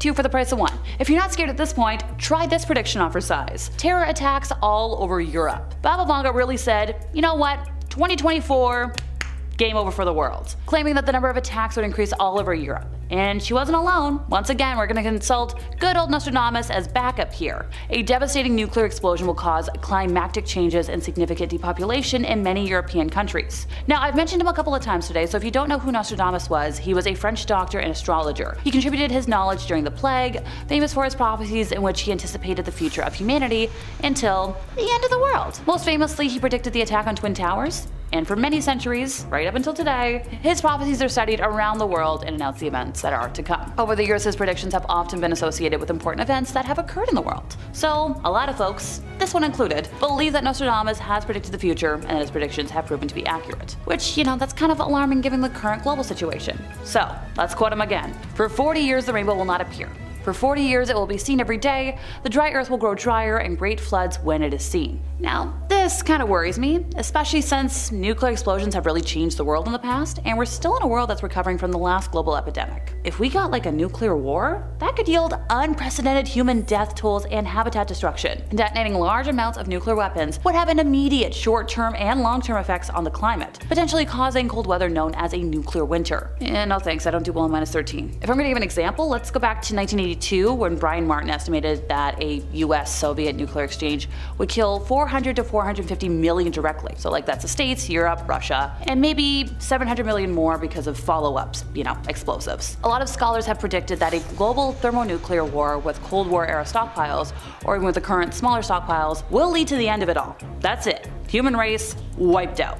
Just like the dinosaurs. The International Physicians for the Prevention of Nuclear War believe that nuclear war could indirectly contribute to human extinction. So even they're saying it. Via secondary effects, environmental consequences, societal breakdown, economic collapse. The world is still feeling the fallout from the Chernobyl nuclear disaster, and that was back in 1986, which was almost 40 years ago now. Like that was before I was born. I'm only 26. And Chernobyl still really can't be visited. Like, you can go visit there, but you gotta burn your clothes afterwards. Imagine that on a much more global scale in today's day and age when there's so many more people on the earth? Absolutely not. Like, a lot of people that were living in Chernobyl at the time have since had cancer and it's been repeating over the years. We don't need a repeat of that anytime soon. So I figured I'd end today with the prediction everybody's making for this year. The obvious one, an economic crisis. Great, another recession. No, nobody's saying that. Never. Am I hoping the housing market will crash so I can afford a better apartment? Sure, but I'd like to stay fully employed while that happens, please and thank you. One economist is saying that since 2009, this has been 100% artificial, unprecedented money printing and deficits. Apparently 27 trillion, with a T,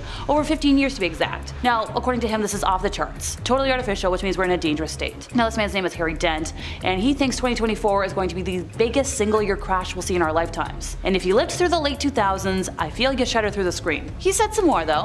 Let's get the direct quote here. I'm the guy that's praying for a crash while everybody else is not. We need to get back down to normal, and we need to send a message to central banks. This should be a lesson I don't think we'll ever revisit. I don't think we'll ever see a bubble for any of our lifetimes ever again. Now, he has spent the majority of his career analyzing proprietary research, crediting his against-the-grain prediction to overvalued markets and excessive stimulus spending. While recent rallies have overwhelmingly provided investors with mild recession expectations, he's very firm that an everything bubble is going to burst this year. Now, historically, market bubbles are characterized by a rapid rise in stock prices before being met by a sharp fall. Now, Dent noted that this bubble actually started in late 2021 after the height of the global panini, with the first signs showing in 2022 when the Nasdaq was down 38%. And according to him, this year's gonna bring the B wave of that crash. Oh, bother. Number 5. A dangerous bioweapon. In 1925, the Geneva Convention decided to ban the use of biological weapons in war, with all the countries making a promise to never,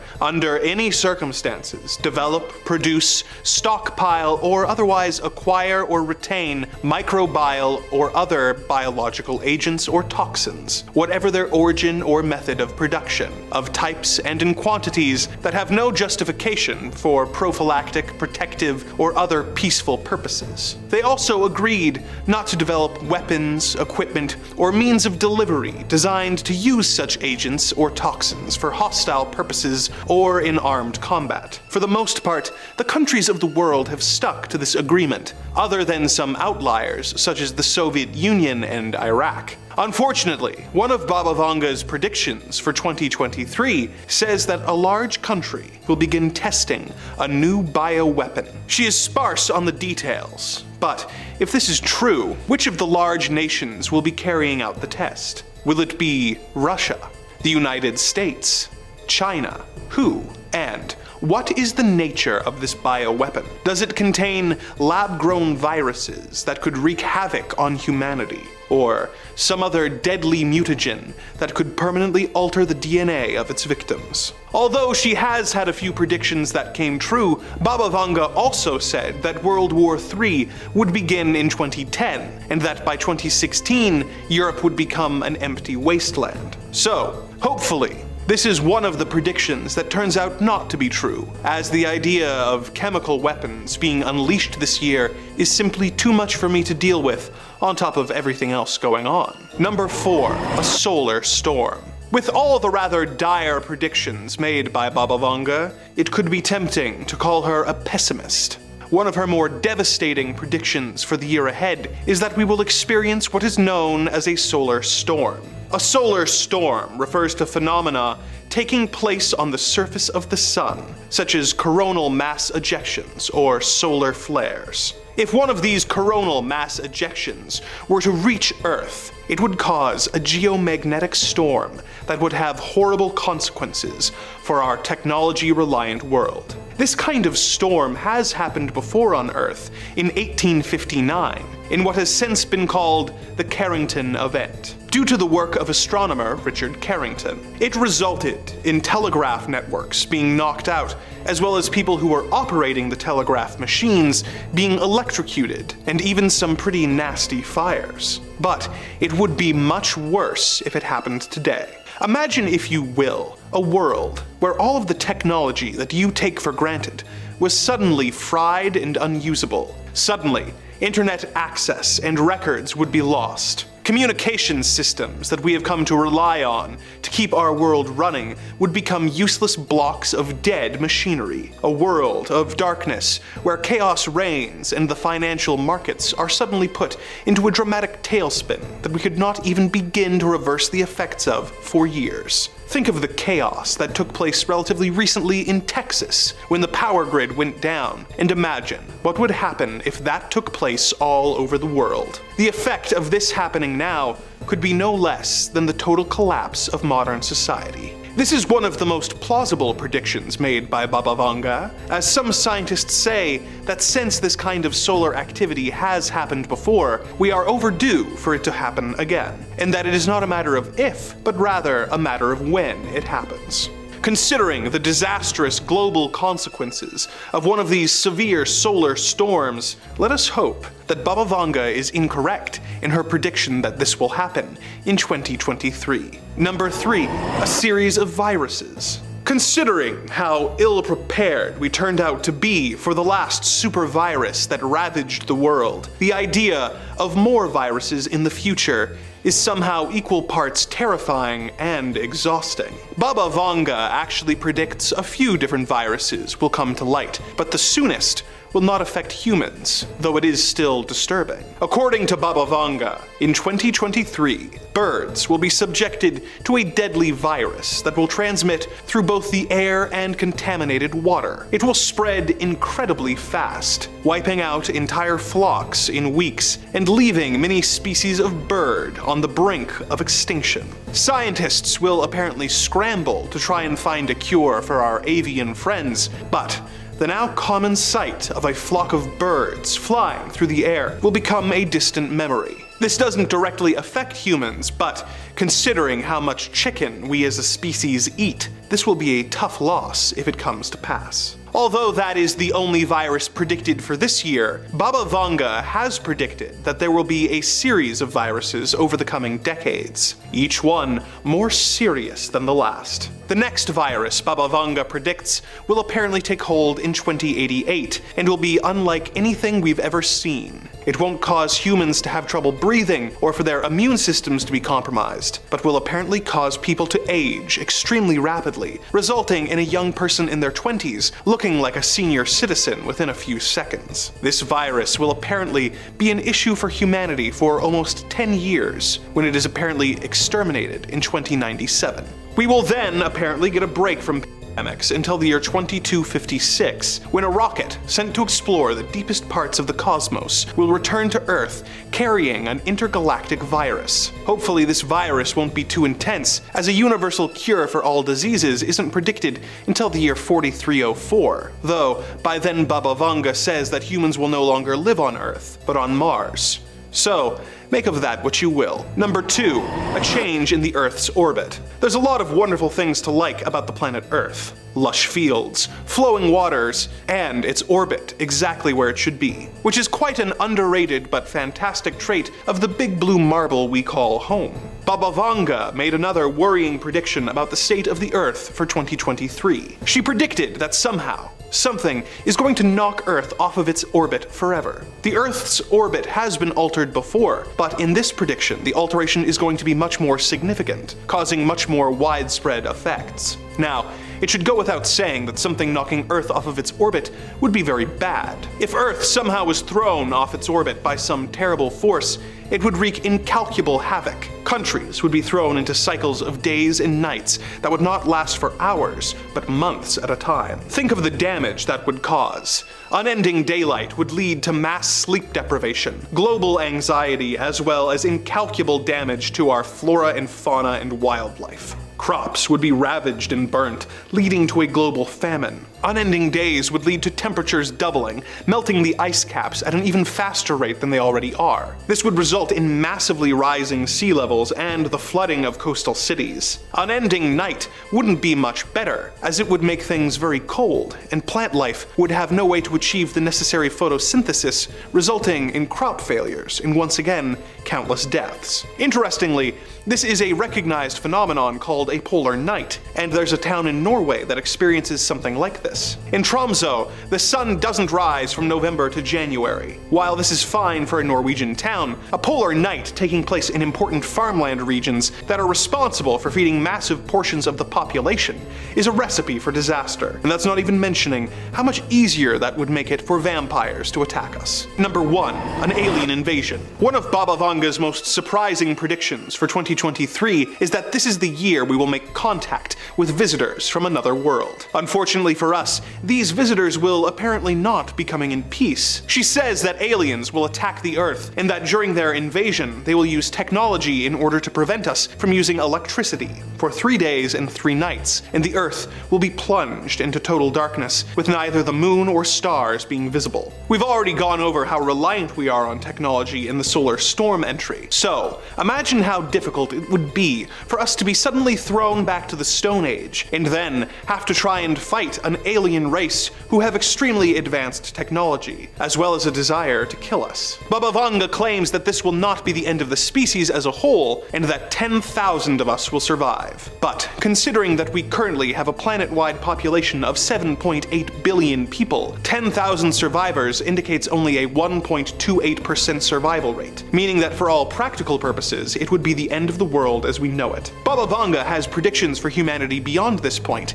and some of them are truly incredible. They include things like the discovery of time travel, the colonization of other planets, underwater cities, and an eventual peace being made with the extraterrestrials. But considering that if her predictions come true, there's only a 1.28% chance that any of this will be relevant to you, there really is no need for me to get into those right now. Number 5, a bioweapon disaster. Baba Vanga has been called the Nostradamus of the Balkans, and if you're a fan of this channel, presumably you've heard a lot about Baba Vanga. When she was a girl, a sandstorm blinded her. However, when a door closes, God opens a window, and although she lost her sight, she was given a second sight, an ability to allegedly see into the future. And over the years, she's made quite a name for herself, making several predictions. Now, any old hack can predict stuff, but it takes a real prophet to land the nail on the head. One of Baba Vanga's more concerning predictions, to say the least, is that in the near immediate future, there's going to be a bioweapon disaster carried out by a large nation. Now, of course, in classic Baba Vanga tradition, she was just cryptic enough to not mention which country's doing this. As well, it's hard to say what exactly she meant by a bioweapon, but that's why we love you, Baba Vanga. We love vague mysticisms over here. Some sort of gas weapon or a virus? Now, the United Nations, of course, bans the development and production of any biological weapons, but, you know, if you think all the countries follow everything the United Nations does all the time, I've got a bridge I'd love to sell you.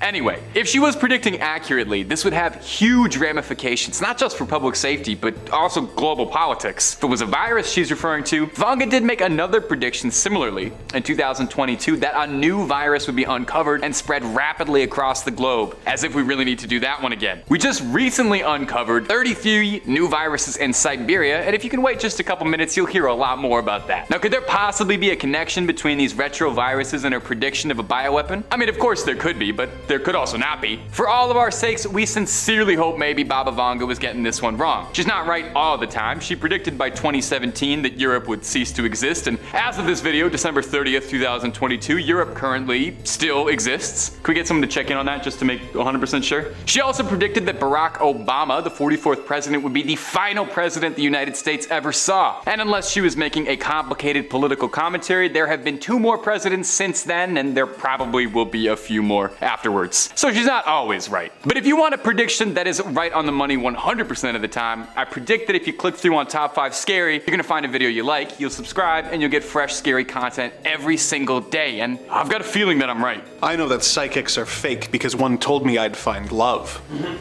Number 4, yet another supervirus. Athos Salome is a self-proclaimed parapsychologist and psychic who has been called the Nostradamus of Brazil. Seems like every country has one. And every year, he makes a point of releasing his predictions for the year ahead. Whether his predictions are simply guesses, or if he really does have some kind of psychic gift, is really not for me to say. But what I will say is that he has a relatively impressive track record. Salome was apparently able to predict a variety of things that happened in the last few years, such as the virus that has been taking the world by storm, the current situation in the Ukraine, the death of Queen Elizabeth II, and the results of the recent World Cup in Qatar. If this is true, and Athos really has been capable of predicting major world events, I really hope his predictions for the year ahead prove untrue. In his 2023 prediction report, he states that the world will have to deal with yet another bug that could cause serious harm to the population. As he puts it, it will sweep the world, and the fight against this new virus will take longer than one can imagine. If this new virus goes unchecked, suffering, mental and material damage will proliferate death, and this virus will be known as the greatest Grim Reaper in history. Athos claims that the origin of this sickness will be a result of melting ice in Antarctica. Whether his prediction for this year is true or not, this particular theory does have some scientific plausibility. Scientists have been saying for years that as the polar ice caps melt, viruses and bacteria that have been frozen in the ice for thousands of years could be released onto the world. We got a taste of this in 2016 when 8 people in Siberia were infected with anthrax after an infected reindeer carcass that had been frozen in the permafrost was thawed out due to a heat wave. Scientists have studied ice samples taken from the Tibetan Plateau and apparently discovered 33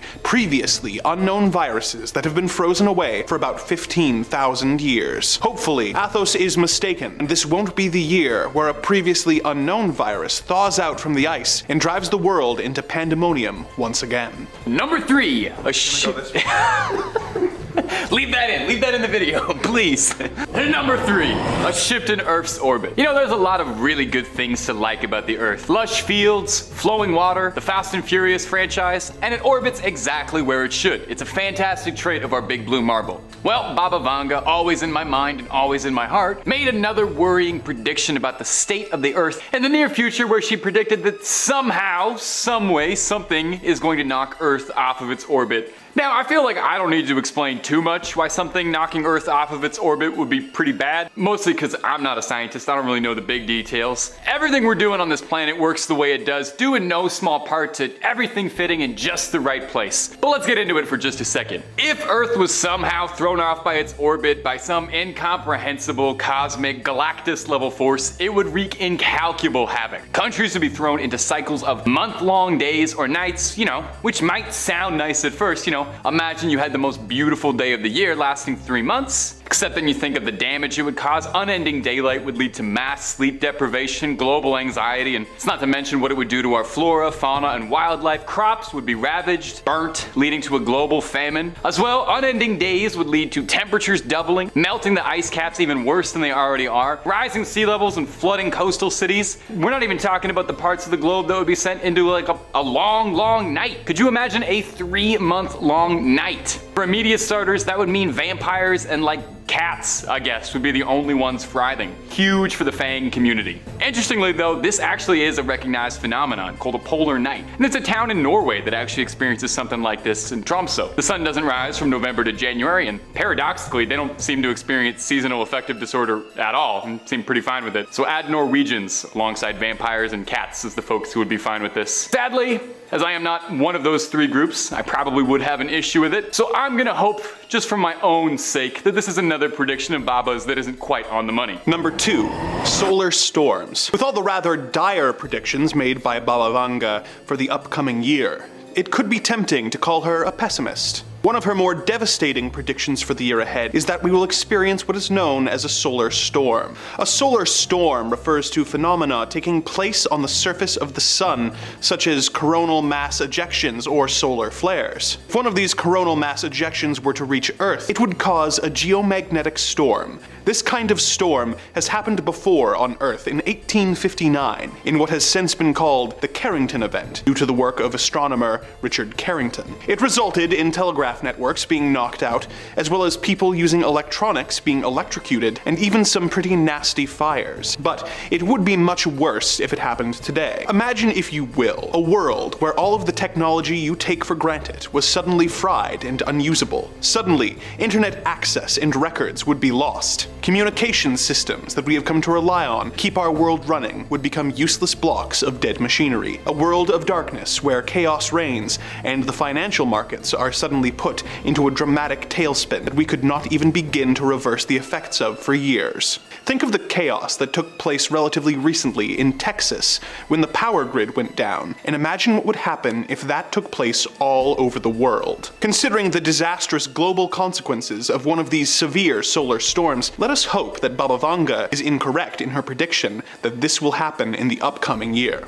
I'm sick of hearing about Baba Vanga. I'd like to hear somebody else prophesizing some doomsday. Maybe Nostradamus, he's a pretty good one. Nostradamus wrote hundreds upon hundreds of predictions, and for years after the fact, scholars and experts have been trying their darndest to decipher what he meant by them, because like all the great psychics of the world out there, he only wrote in vague mysticisms. So let's hear what Mr. Michel de Nostradamus had to say. Take a listen. The moon in full of night over the high mountain. The new sage with a lone brain sees it. By his disciples invited to be immortal. Eyes to the south, hands in bosoms, bodies in the fire. Now, I'm gonna be level with you. This does kind of sound like something a wizard in a cave in like one of the Zelda games would tell you, but let me do my best to parse this. Some Nostradamus experts and translators believe that this could be a reference to the rise of the digital age. I know, but bear with me. The new sage with a lone brain sees it. By his disciples invited to be immortal could possibly be referring to, and I don't want to stroke his ego too much here by calling him a sage, stage, but Mark Zuckerberg's desire for the metaverse and his unwavering belief that that's the future of humanity, that we're all gonna strap ourselves into a VR headset and start living our new lives inside a digital realm that looks like Wii Sports Resort, where we'll all begin anew and leave our fleshy bodies behind. Perhaps this is what Bodies in the Fire is referring to. Now, this stuff all seems a little sci-fi still, but it's an interesting thing to ponder and think about as we're getting close to reality each day. Is this the end goal for humanity? To link us all up? To escape the weakness of our flesh and get plugged into the matrix, existing as bits and bytes forever? In the last few years, we've seen AI go from rudimentary chatbots to these impressive creation tools capable of generating things we wouldn't believe. Will we get to a point where an AI can mimic a human experience? Notable video game director Hideo Kojima firmly believes this, and in a December 2022 interview alluded to this, saying that he believes he'll continue making video games even after his own death because he will have scanned his brain, and an AI based off his thoughts and his works will continue on his legacy long after he's gone. A disciple invited to be immortal, and if there's any disciple, it's Hideo Kojima. Now, I don't know about you, but I kinda like this reality, and I hope we can stay in it just a little bit longer, but that's mostly because I'm bad with computers.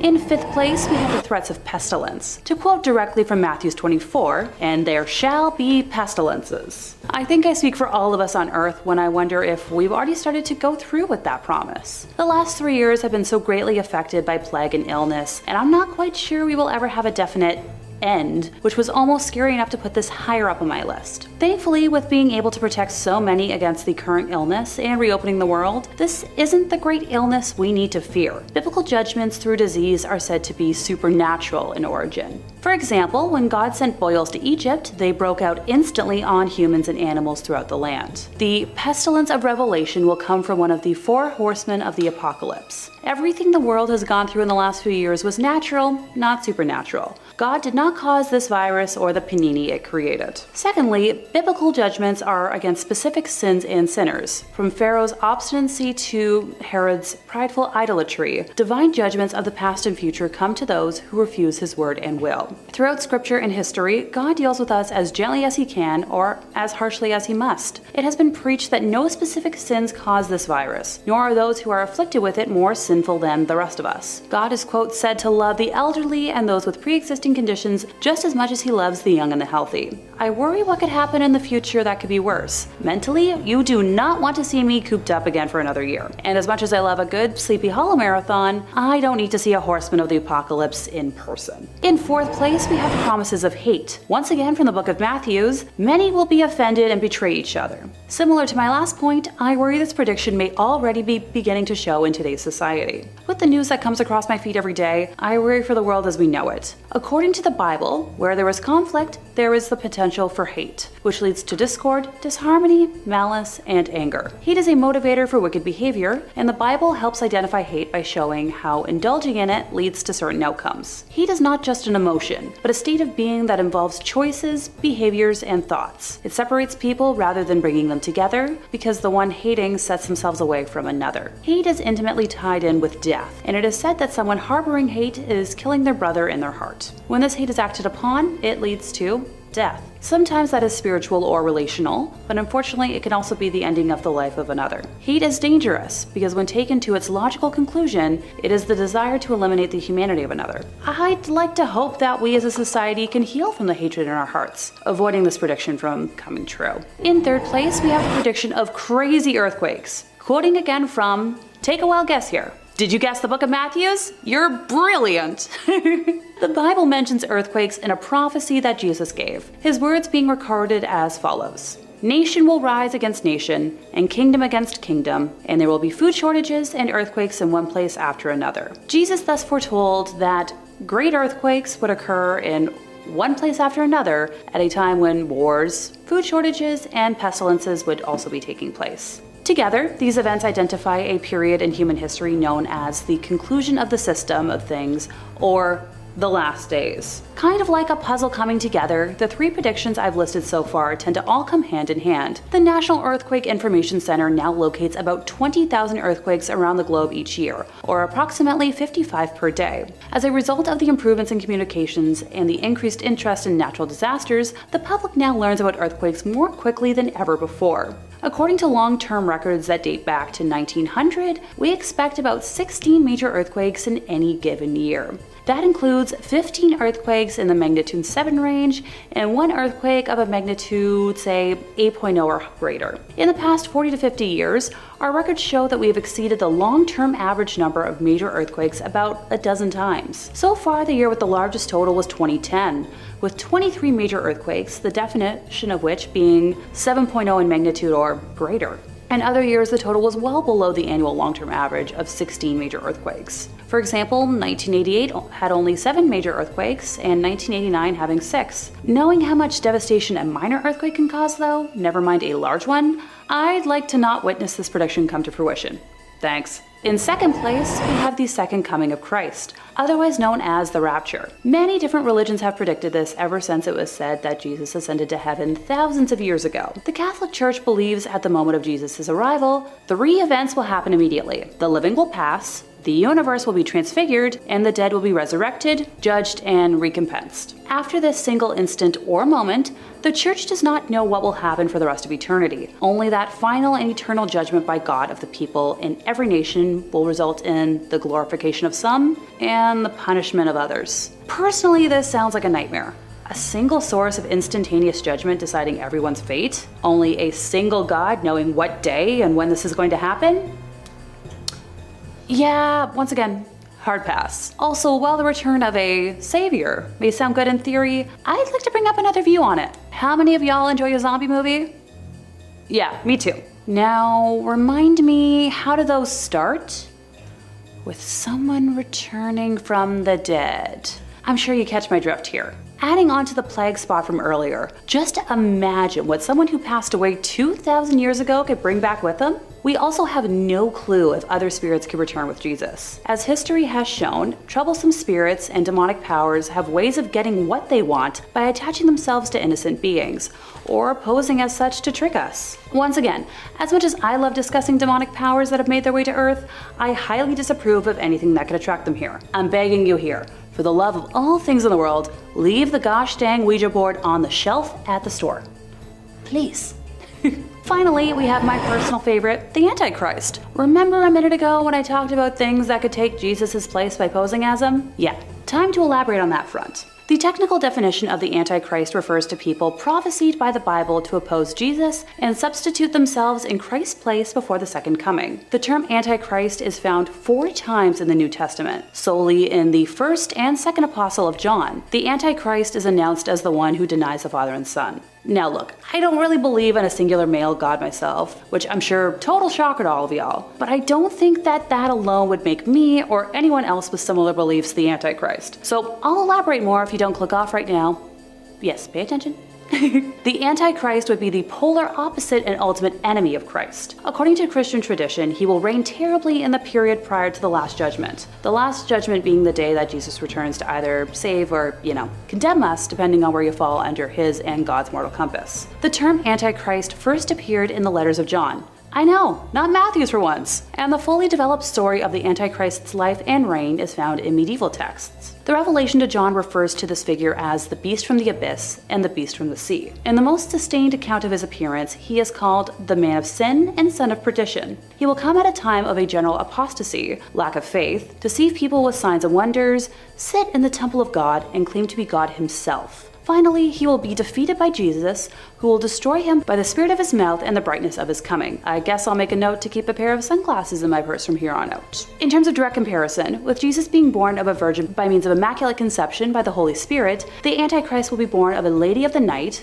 by means of conception by a diabolical spirit. Although opinions differed as to whether the Antichrist's father will be a man or demon, in either case the Antichrist will be, as commonly noted in the Middle Ages, full of the devil from the time of his conception. He will be born of the tribe of Dan, known as the viper in the road, rather than the tribe of Judah, and in Babylon, not Bethlehem. Like Christ, the Antichrist will grow up in obscurity and begin his open ministry when he reaches the age of 30, gaining followers by giving signs and performing miracles. The signs and miracles once more would be polar opposites of Christ, because, well, the Antichrist's supposed miracles will only be tricks, with his triumphant reign lasting for around 3.5 years. Like Christ, the Antichrist will make his way to Jerusalem, but unlike Jesus, he will be enthusiastically hailed and revered. During his reign, he will rebuild the temple and sit on the throne of Solomon while he converts the rulers of the earth to his cause. All who resist him will be tortured, and there will be great suffering to an extreme that has not been experienced since the beginning of time. The prophets Enoch and Elijah, who never died but were spirited away to heaven, will arrive to preach against the tyrant, but the Antichrist will slay them. At the end of this allotted 3.5 years, however, the Antichrist will be destroyed by the power of Christ, and after a short amount of time will come the last judgment and the end of the world. Not to sound like a broken record, but once again, yikes! I'd rather not have that battle or have this world end. Sure, it's not perfect by any means, and while I could stand here for about an hour and list off a long list of things I'd really love to see improve, I don't want to face an all-out battle. Number 5. Realistic holograms. In the episode Holidays of Future Past, we get another glimpse into the future timeline of the Simpsons family. Bart is living in the refurbished Springfield Elementary, which is now low-income housing, meaning Bart is still under the thumb of Principal Skinner, who's now Landlord Skinner of the lofts at Springfield Elementary. A little side prediction, I absolutely think this is gonna happen. I definitely think people are gonna live in decommissioned schools. You know, we're not gonna need them anymore if we're all just downloading Wikipedia onto a USB into our consciousness. Okay, I'm getting sidetracked. Anyway, to pass the time, Bart is still into Itchy and Scratchy, except instead of watching it on TV, Bart watches it as a live projected hologram in front of him. Itchy and Scratchy then proceed to do exactly what they do best, which is scratch, bite, and inflict grievous bodily harm on one another, which then splatters all over the walls of Miss Krabappel's former classroom behind him. Now, hologram technology is already leaps and bounds, making incredible strides. I mean, in our lifetime, we've seen it go from science fiction to regular reality. The Tupac hologram blew our minds when we first saw it, still blows mine. We even saw Homer as a hologram actually making a surprise appearance at a Comic-Con a few years back with his father, Matt Groening. Now, the real development will be when we get holograms like shown in this episode, that you could interact with physically or could have an interaction with the environment around you, which I think is all kinds of scary. I mean, imagine if a hologram, digital light conjured, could touch you or grab you. Imagine the ramifications of that. Or don't, to be honest, because I actually don't really want to think about it. But if you do want something to think about, why not thinking about subscribing to Top 5 Scary? We got videos every single day for your viewing pleasure. Let's keep going. Number 4. Economic crash. Look, things aren't doing too great economy-wise lately. You tried to buy butter recently? A trip to the grocery store just isn't what it used to be. And maybe the Simpsons writing team knows more than they're letting on. In a recent-ish episode from the 24th season, Homer goes to prep school. Homer meets a new friend who's voiced by Tom Waits, bizarrely enough. The man overhears Homer at Moe's talking about how he doesn't think society could survive a collapse, and the man agrees with him and warns Homer that soon there'll be economic disaster, and the supermarkets will collapse, and the United States will come down with it. Homer insists that America can't fall because it's a strong empire like Rome. The man then pulls out an iPad and shows Homer an unspecified vague video with no dates that warn him of a vague impending apocalypse, which is more than enough to convince a simpleton like Homer to join their cult-like group of survivalist preppers, prepping for what they believe to be the inevitable collapse. Of course, this is a pretty real phenomenon. We all know about preppers by now. Preppers are a recognized group. There was that reality show for a while, so that's all very real. Whether or not there's an incoming collapse and the supermarkets will be empty and we'll all be raiding, who's to say? I'm not an economist, I'm a YouTube host, so all I can say is that I've noticed butter is a lot more expensive than they usually are. In the end, Homer inadvertently triggers an event that causes a collapse in Springfield, but to his and the preppers' dismay, Springfield bounces back like nothing happens. So maybe we don't need to be worried. You know, in the event of a societal shutdown, as long as we have each other and a couple people remember some good jokes from The Simpsons, I think we could survive an apocalypse together. Number 3. Cloning blues. The Simpsons heads towards the future fairly often in the modern seasons these days. I didn't know that. I guess once you've been on for 34 years, you're gonna have to start inching towards the future eventually. Now, in previous episodes set in the near future, like the classics Lisa's Wedding or Bart to the Future, they've been surprisingly bang on with their predictions. I'm sure we all know about they make a joke about President Trump embark to the future, but also some pretty smaller stuff here and there, like FaceTime being the primary method of communicating in the future. Well, the 18th episode of season 25, Days of Future Future, takes us back to the future Simpsons timeline. The episode shows us a grim fate, Homer's death. The family is devastated until Homer is swiftly cloned and replaced, memories intact. Of course, Homer being Homer, this new Homer does not last very long, and his clones have to be replaced like batteries in a smoke detector, and he ends up going through Dr. Frink's entire supply of clone bodies in a matter of days. Eventually, Homer's consciousness is given over to a robotic body, kinda a la Westworld. Now obviously this technology is pretty fantastical, and I would wager we're definitely a few years off, and at the very least before we'll see a human being stepping out of a test tube with their memories intact and ready to go face the world. But I think it's more likely coming soon than it is later. Number 2, Journey to Mars. Look, eventually we're gonna have to leave this planet behind, you know? It had a good run, can't deny that, but someday we gotta just move on, you know? It's the nature of humanity, exploring beyond the final frontier. In the 16th episode of season 27, we get a possible glimpse into this, with the episode featuring Marge and Lisa volunteering to be some of humanity's first pioneers into space, volunteering to go live on Mars. In the episode, a private company called Exploration Inc. is projecting to send people into space to colonize the third rock from the sun by the year 2026 and are looking for the first colonists. Marge learns during the training period that much of the skills they're looking for are similar to housework, one of Marge's favorite activities, leading her to become the perfect candidate, irritating Lisa, who wanted to be the first person on Mars. In the end, the two of them end up living there by 2050. Now, in the real world, going to Mars is a massive goal for the private company SpaceX, the other company that the CEO of Twitter runs. In the past, they've speculated that they would have people reaching Mars by now, but have pushed back a bit on that deadline. Their most recent estimations claim that by 2029, SpaceX will be sending out the first manned flights to the Red Planet to check it out. Will we get there by then?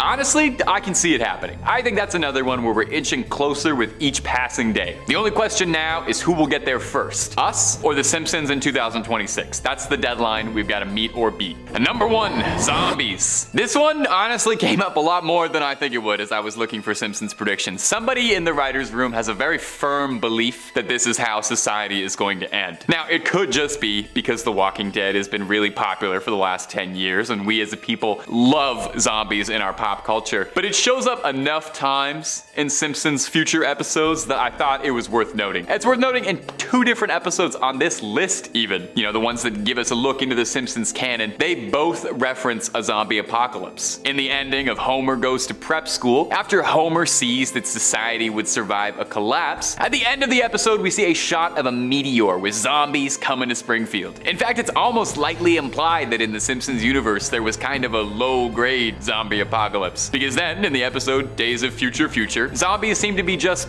part of society, with Lisa working at a soup kitchen looking after the undead. Is this a glimpse into a dark future? I honestly think the way they treat zombies in The Simpsons is more or less how we deal with zombies. I don't think we'd have a full-blown Walking Dead thing. Maybe that would happen for a couple of weeks, but honestly I think we just work around it. I think you'd see zombies working minimum wage jobs. I think they'd be Uber Eats couriers or just like hanging out on the streets. I'm not afraid of seeing a shell of someone's former self shambling around as a corpse. I hope The Simpsons never ends, if nothing else, so they can always be around to predict the future. In 5th place, we have a solar storm. So one of the most alarming 2023 predictions from Baba Vanga has to do with a solar storm, which could have, catastrophic consequences. For reference, the term solar storm can refer to several phenomena on the sun's surface, including solar flares and coronal mass ejections, CME for short. The latter are vast eruptions of plasma that are capable of reaching the Earth, causing geomagnetic storms that, could potentially fry power grids and cause widespread havoc. Yeah, no biggie, right? The most dramatic example in recorded history was the Carrington event of 1859. Named after British astronomer Richard Carrington, it knocked out telegraph networks and even caused fires and electric shocks. If such an event were to happen, say today, in our electrified world, the effects on communications, services, and everyday lives would be almost unfathomable. Experts believe the damage to worldwide infrastructures could lead to blackouts that last for years, triggering societal chaos and causing financial markets to go into a tailspin that would dwarf anything seen before. So,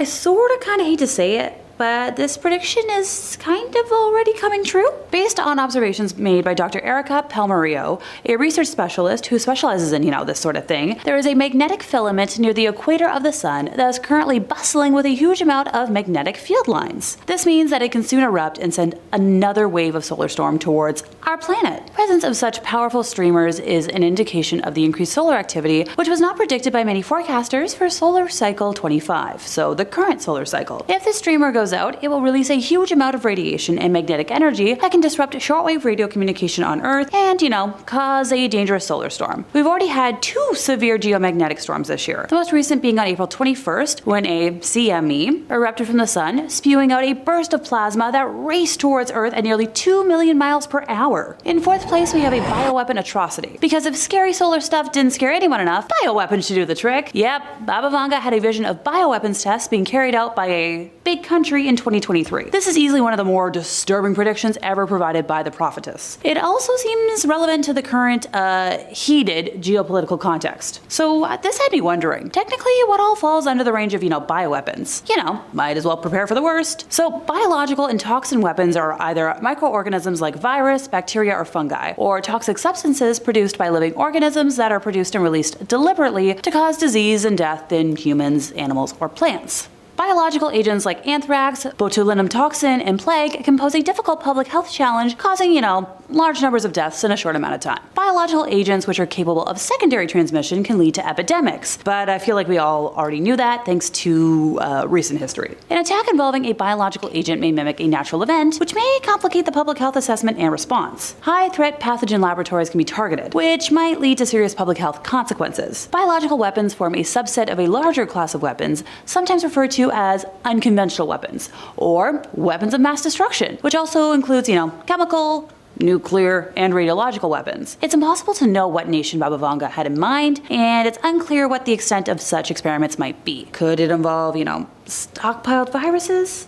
Perhaps some weaponized variant that runs the risk of escaping the lab environment? Even if such a leak didn't occur, these kinds of experiments would presumably violate the Biological Weapons Convention, which bans the development, acquisition, transfer, stockpiling, and production of toxins and agents. There is precedent for violation though, with the convention having been previously broken by countries, such as Russia, and Iraq. The use of biological agents in armed conflict is technically a war crime, but defensive biological research for prophylactic, protective, or other peaceful purposes is not prohibited by the BWC, so you can see how a country can sadly skirt around this. Fun fact, in case y'all weren't, freaked out enough, biological weapons are difficult to detect, economical, and easy to use, making them pretty appealing to bad guys. The cost of a biological weapon is estimated to be about 0.05% the cost of a conventional weapon in order to produce similar numbers of mass casualties per kilometer square. Also, their production is very easy as common technology can be used to produce biological warfare agents like that used in production of vaccines, foods, spray devices, beverages, and antibiotics. A major factor in biological warfare that attracts bad guys is that they can easily escape before any kind of agency have even started their investigation. This is because the potential organism has an incubation period of 3 to 7 days, after which the results begin to appear, thereby giving them a lead. A technique called clustered, regularly interspaced, short palindromic repeat is now so cheap and widely available that scientists fear that amateurs will start experimenting with them. But, no biggie. In third place, we have a possible alien attack. Yeah, Baba Vanga predicted an alien invasion in 2023, with extraterrestrials being hostile and leading to the death of millions. Look, if the woman hadn't literally predicted 9/11, her own death, last year's UK drought, Obama and Trump being in power, and more, I'd be a little more iffy. She has an 85% accuracy rate for her premonitions.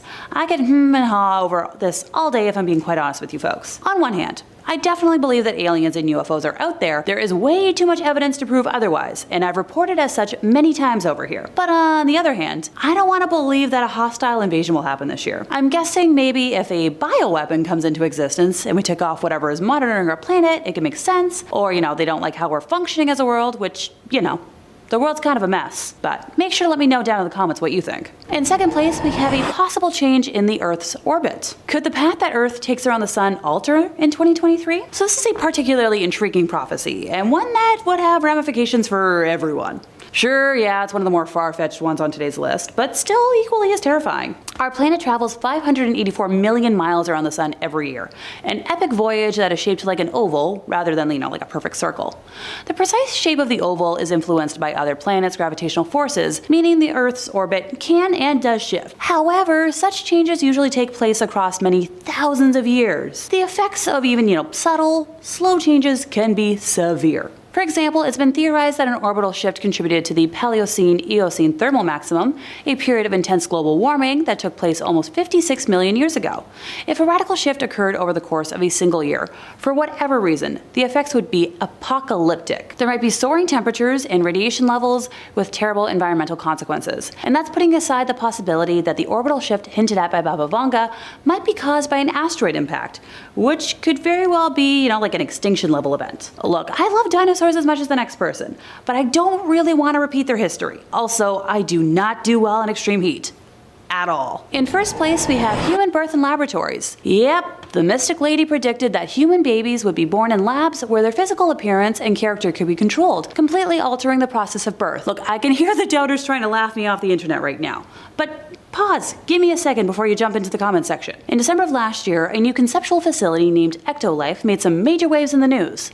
Oh, why do you ask? They're advertising themselves as the world's first artificial womb facility, offering a way for parents to produce customized babies. Yeah, no, this isn't The Sims. This is reality. The concept is thanks to Hasham Al-Ghali, who is a science communicator and molecular biologist by trade. The concept of Ectolife is allegedly based on over 50 years of groundbreaking scientific research. The facility would run on renewable energy and plans to house 75 labs, each equipped with up to 400 growth pods, or artificial wombs, which are designed to provide the same environment that is present inside a mother's womb. Parents will be able to keep track of their baby's growth and development through a screen on the pods that showcase real-time data, and that data will also be available to monitor through an app. The artificial intelligence-based system can be used to monitor the physical features of the baby and will report any potential genetic abnormalities.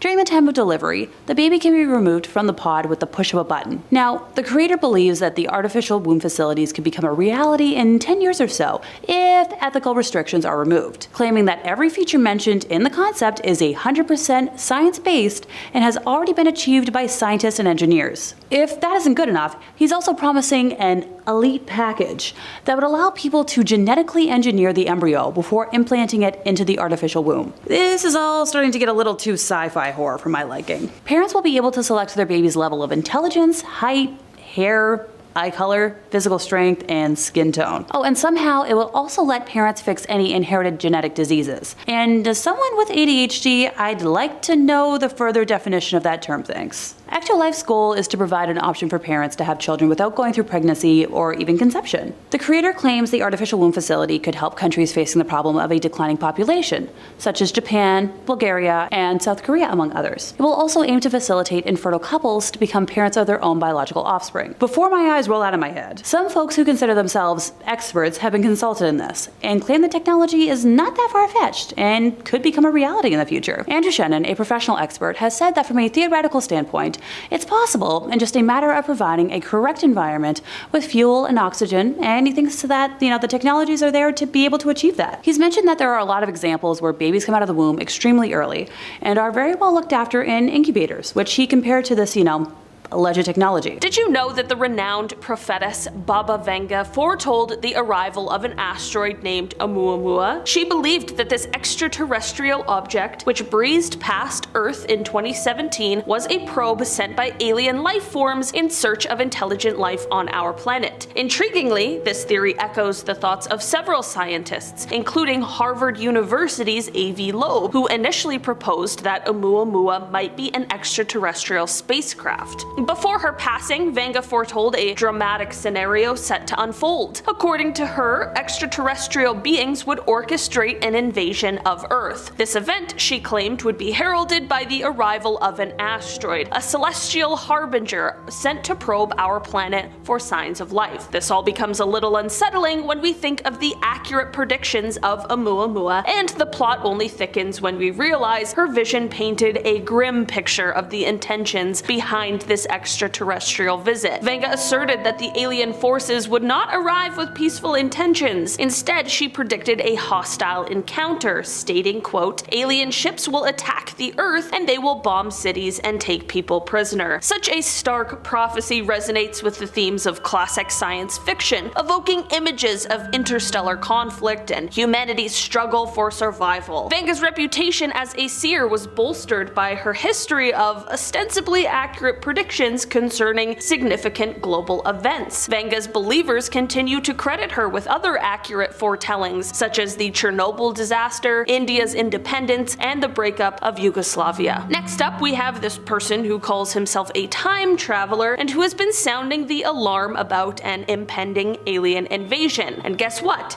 According to him, these aliens have already landed and whisked away 8,000 people from our planet. This revelation, presented through a video, has racked up an impressive 161,000 views and even more incredulous comments. Fans are left wondering if he's misplaced his flux capacitor. Introducing Eno Alaric, also known as @TheRadiantTimeTraveler on social media. This individual claims to be a time traveler from the year 2671, and he regularly shares his end of days predictions with his 400,000 followers on TikTok. In a video posted on March 23rd, 2023, he announces, quote, "The champion has arrived to bring 8,000 people to another planet. He has been warning us about a very hostile alien species called the Distance, who are supposedly here to reclaim their Earth." In his ominous video predictions, complete with psychedelic cosmic visuals and a dramatic soundtrack that could be straight out of a blockbuster disaster film, he states that this is a battle we are not going to win. Is there any truth to this tale? Despite Eno Alaric's insistence, many doubt the authenticity of his claims. I mean, fair enough, I am a skeptic at heart. Some skeptics believe that he may be suffering from delusions or possibly mental illness, while others think he is just a clever hoaxer looking for fame and fortune. Whatever the case may be, one thing is for sure: his predictions have captured the attention of the internet and have sparked countless debates and conspiracy theories. So is this just another viral sensation, or is there something more to Eno Alaric's story? Some argue that his predictions may hold some truth given our advancements in technology and the possibility of extraterrestrial life. Others believe he may be a time traveler from an alternate universe, warning us about potential dangers. Regardless of the validity of his claims, one thing is certain: Eno has become a household name, and his words have left an imprint on pop culture. Whether he's a hoaxer or a true time traveler, only time will tell. Next up today, we have who people refer to as Brazil's Nostradamus. In his forecast for 2024, he envisions a year of profound transformation, particularly in the realm of artificial intelligence. He postulates the awakening of AI, evolving to a level of self-awareness, potentially sparking a rebellion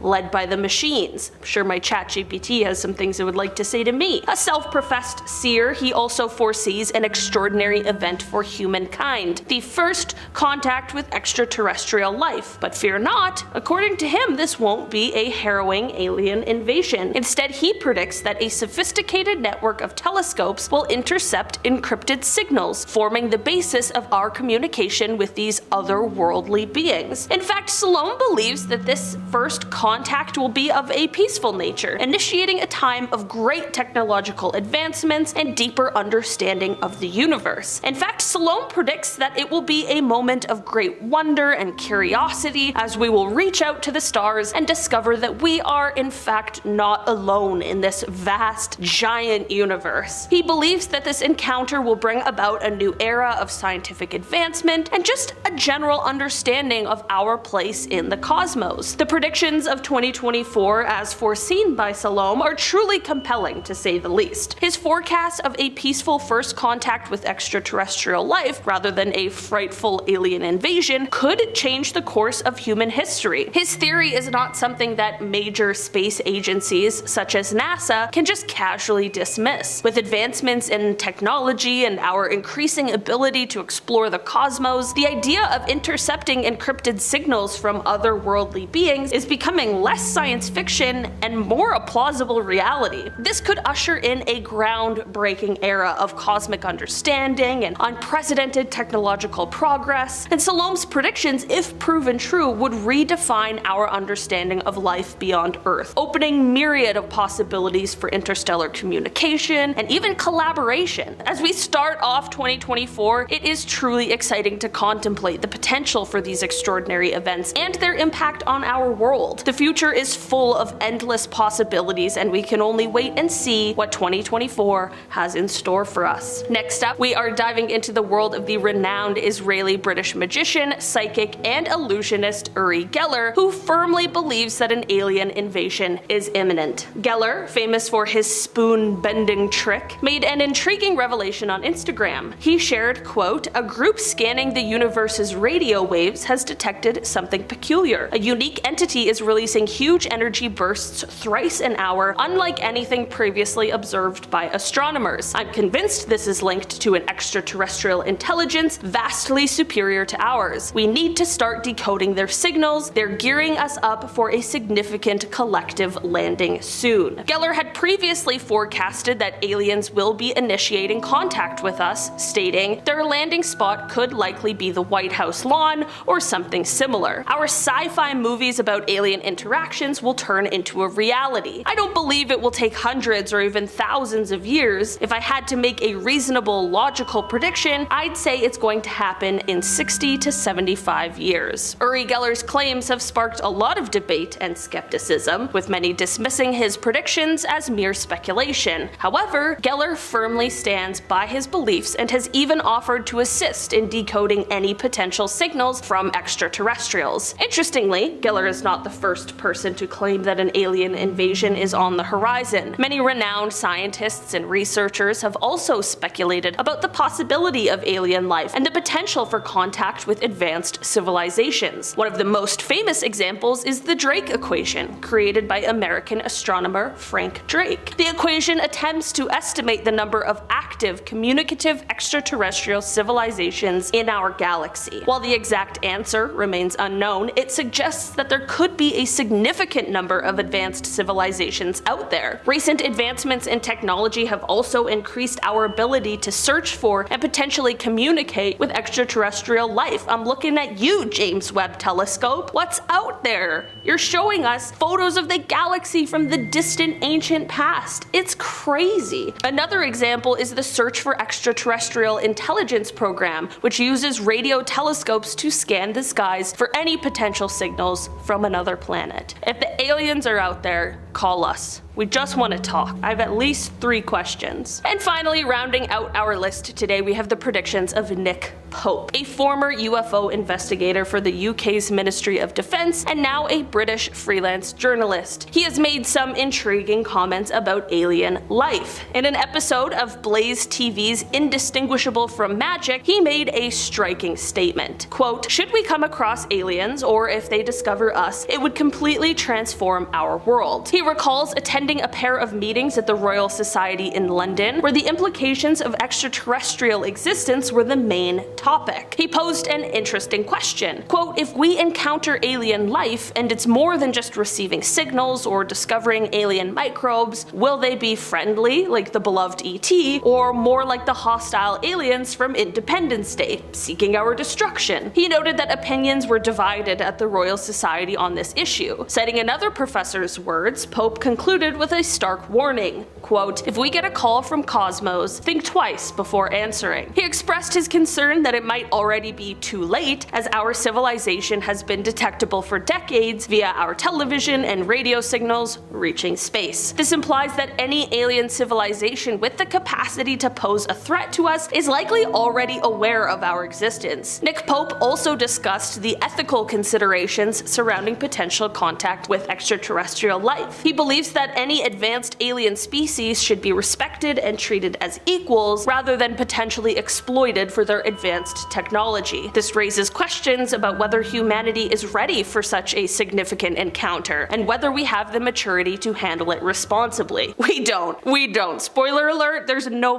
fucking way that we deserve aliens, not a chance. Pope further elaborated on the potential impact of contact with aliens on religion and the implications it would have on our understanding of the universe. He asserted that while some religious beliefs may not be able to withstand such a revelation, it could also potentially bring about a new era of spiritual enlightenment as we grapple with our understanding of our place in the cosmos alongside other intelligent beings. He also discussed the potential for collaboration and cooperation between humans and extraterrestrial beings. He believes that such an encounter could lead to advancements in science and technology, as well as exchange ideas and knowledge with a more advanced civilization. However, he also acknowledged the possibility of negative consequences if we are not prepared for contact with aliens. He warned that it could potentially lead to panic and chaos among the general public, and called for governments and scientists to have contingency plans in place for such a scenario. His comments make you think about the potential impact that contact with alien life really could have on our world. It could bring about immense changes and advancements, but also poses ethical considerations and potential dangers. Whether or not we are truly prepared for such an event remains to be seen, but it is a topic that continues to intrigue and captivate us. Who knows what secrets and mysteries await us in the vast expanse of the universe? As we continue to search for answers and make progress in our understanding, it is clear that the potential discovery of extraterrestrial life would be a defining moment in human history. Let's hope that when the time comes, we are ready to face whatever lies beyond our planet with curiosity, respect, and open minds. Number 5 on this list is war.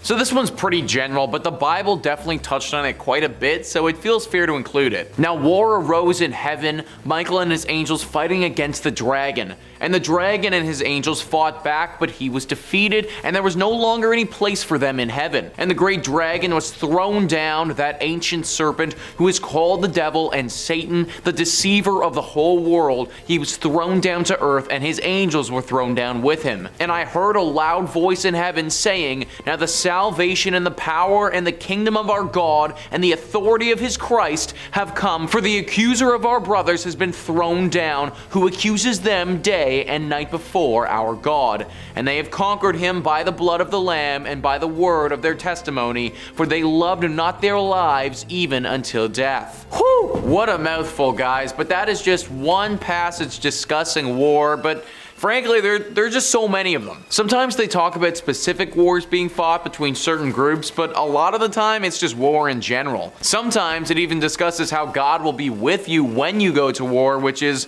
actually kind of an incentive to fight. This book and what it preaches has been the catalyst for so many battles in human history, and it's not unreasonable to think that it's going to happen again. I certainly hope that there is no more major wars in human history and this predict isn't right, but I'm not going to be holding my breath. Number 4 on this list is the 7 bowls. Then I heard a loud voice from the temple telling the 7 angels, "Go and pour out onto earth the 7 bowls of the wrath of God." So the first angel went and poured out his bowl on the earth, and harmful and painful sores came upon the people who bore the mark of the beast and worshipped its image. The second angel poured out his bowl into the sea, and it became like the blood of a corpse, and every living thing died that was in the sea. The third angel poured out his bowl into the rivers and the springs of water, and they became blood. And I heard the angel in charge of the waters say, "Just are you, O Holy One, who is and who was, for you brought these judgments." That's a passage from the Bible, and those are only 3 of the bowls.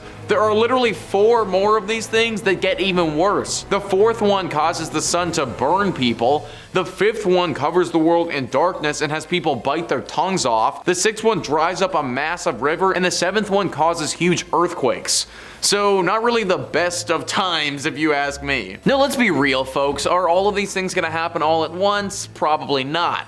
But some of it definitely could. Is there a reality where I see all of the fish in the oceans getting poisoned by something and then ultimately destroying the worldwide ecosystem? Potentially. Could I see a massive earthquake ravaging parts of the world and causing a horrible chain reaction killing millions? Yeah, I mean, it could happen. All of these bowls are pretty horrible, and we just have to hope that none of these things happen to us now, because the ramifications, they'd be pretty catastrophic. Number 3 on this list is the persecution of Christians. Religion, although it can do great good, has also caused horrible evil. Throughout history, we can see that religion is basically the leading cause for humans to start fighting each other. What someone believes and the rules to which they govern their life is really important to us humans, and Christianity is no different. The Bible has talked a bunch about the persecution of Christians before. We are afflicted in every way, but not crushed, perplexed, but not driven to despair, persecuted, but not forsaken, struck down, but not destroyed, always carrying in the body the death of Jesus, so that the life of Jesus may be manifested in our bodies. For we who live are always being given over to death for Jesus' sake, so that the life of Jesus also may be manifested in our mortal flesh. So death is at work in us, but life in you. That's just one of the passages in the Bible talking about it, but we also have some other ones that are just straight to the point, reading, "Indeed, all who desire to live a godly life in Christ Jesus will be persecuted." Now, Christians being persecuted is nothing new.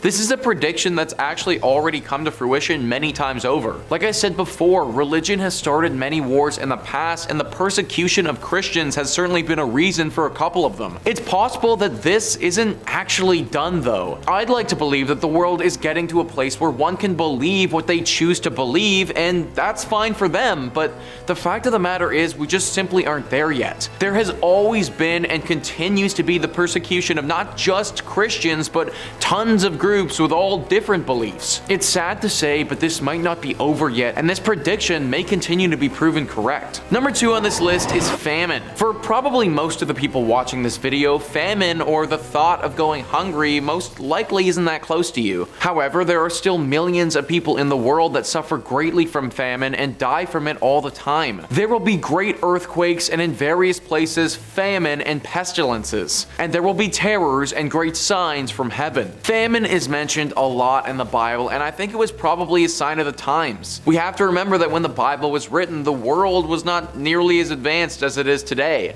Food and water, basic resources for survival, were not a given by any means, but something that people had to fight for on the daily. If you had these resources in abundance, then that was considered a luxury and you were probably really wealthy. Even though we don't live in those times anymore, and now for a lot of people, water is at your nearest tap and food at your nearest supermarket, famine is still a real thing. It should also be noted that we should never take food for granted. Some experts are predicting that if global warming continues at the drastic rate that it's going, food will become far harder to grow and get a lot scarcer. Fingers crossed we can prevent this from happening and keep everybody well fed in the future. And finally, number 1 on this list is an asteroid. Listen to this passage from the Bible and tell me this isn't just a tad bit concerning. The first angel blew his trumpet, and there followed hail and fire mixed with blood, and these were thrown upon the earth. And a third of the earth was burned up, and a third of the trees were burned up, and all green grass was burned up. The second angel blew his trumpet, and something like a great mountain burning with fire was thrown into the sea,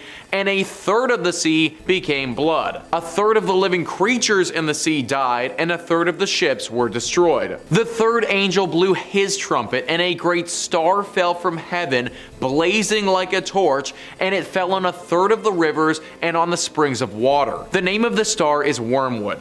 A third of the waters became wormwood, and many people died from the water because it had been made bitter. So I don't know about you guys, but the prospect of getting hit with 3 separate asteroids really doesn't sound like a great time to me. The way that they describe it may be a bit tame too, to be honest. If we're gonna get hit with 3 separate things from space, then it's very likely that more than a third of the trees are gonna burn up. In fact, it would probably be the end of the world as we know it. I've done a lot of research on the possibility of an asteroid coming and crashing into the Earth, and it's a real concern. Luckily, scientists don't predict anything in the near future, but that doesn't mean that it still won't happen. In fact, statistically speaking, eventually it will happen. Whether we're ready for this impact or are capable of defending ourselves from it, that's another question entirely.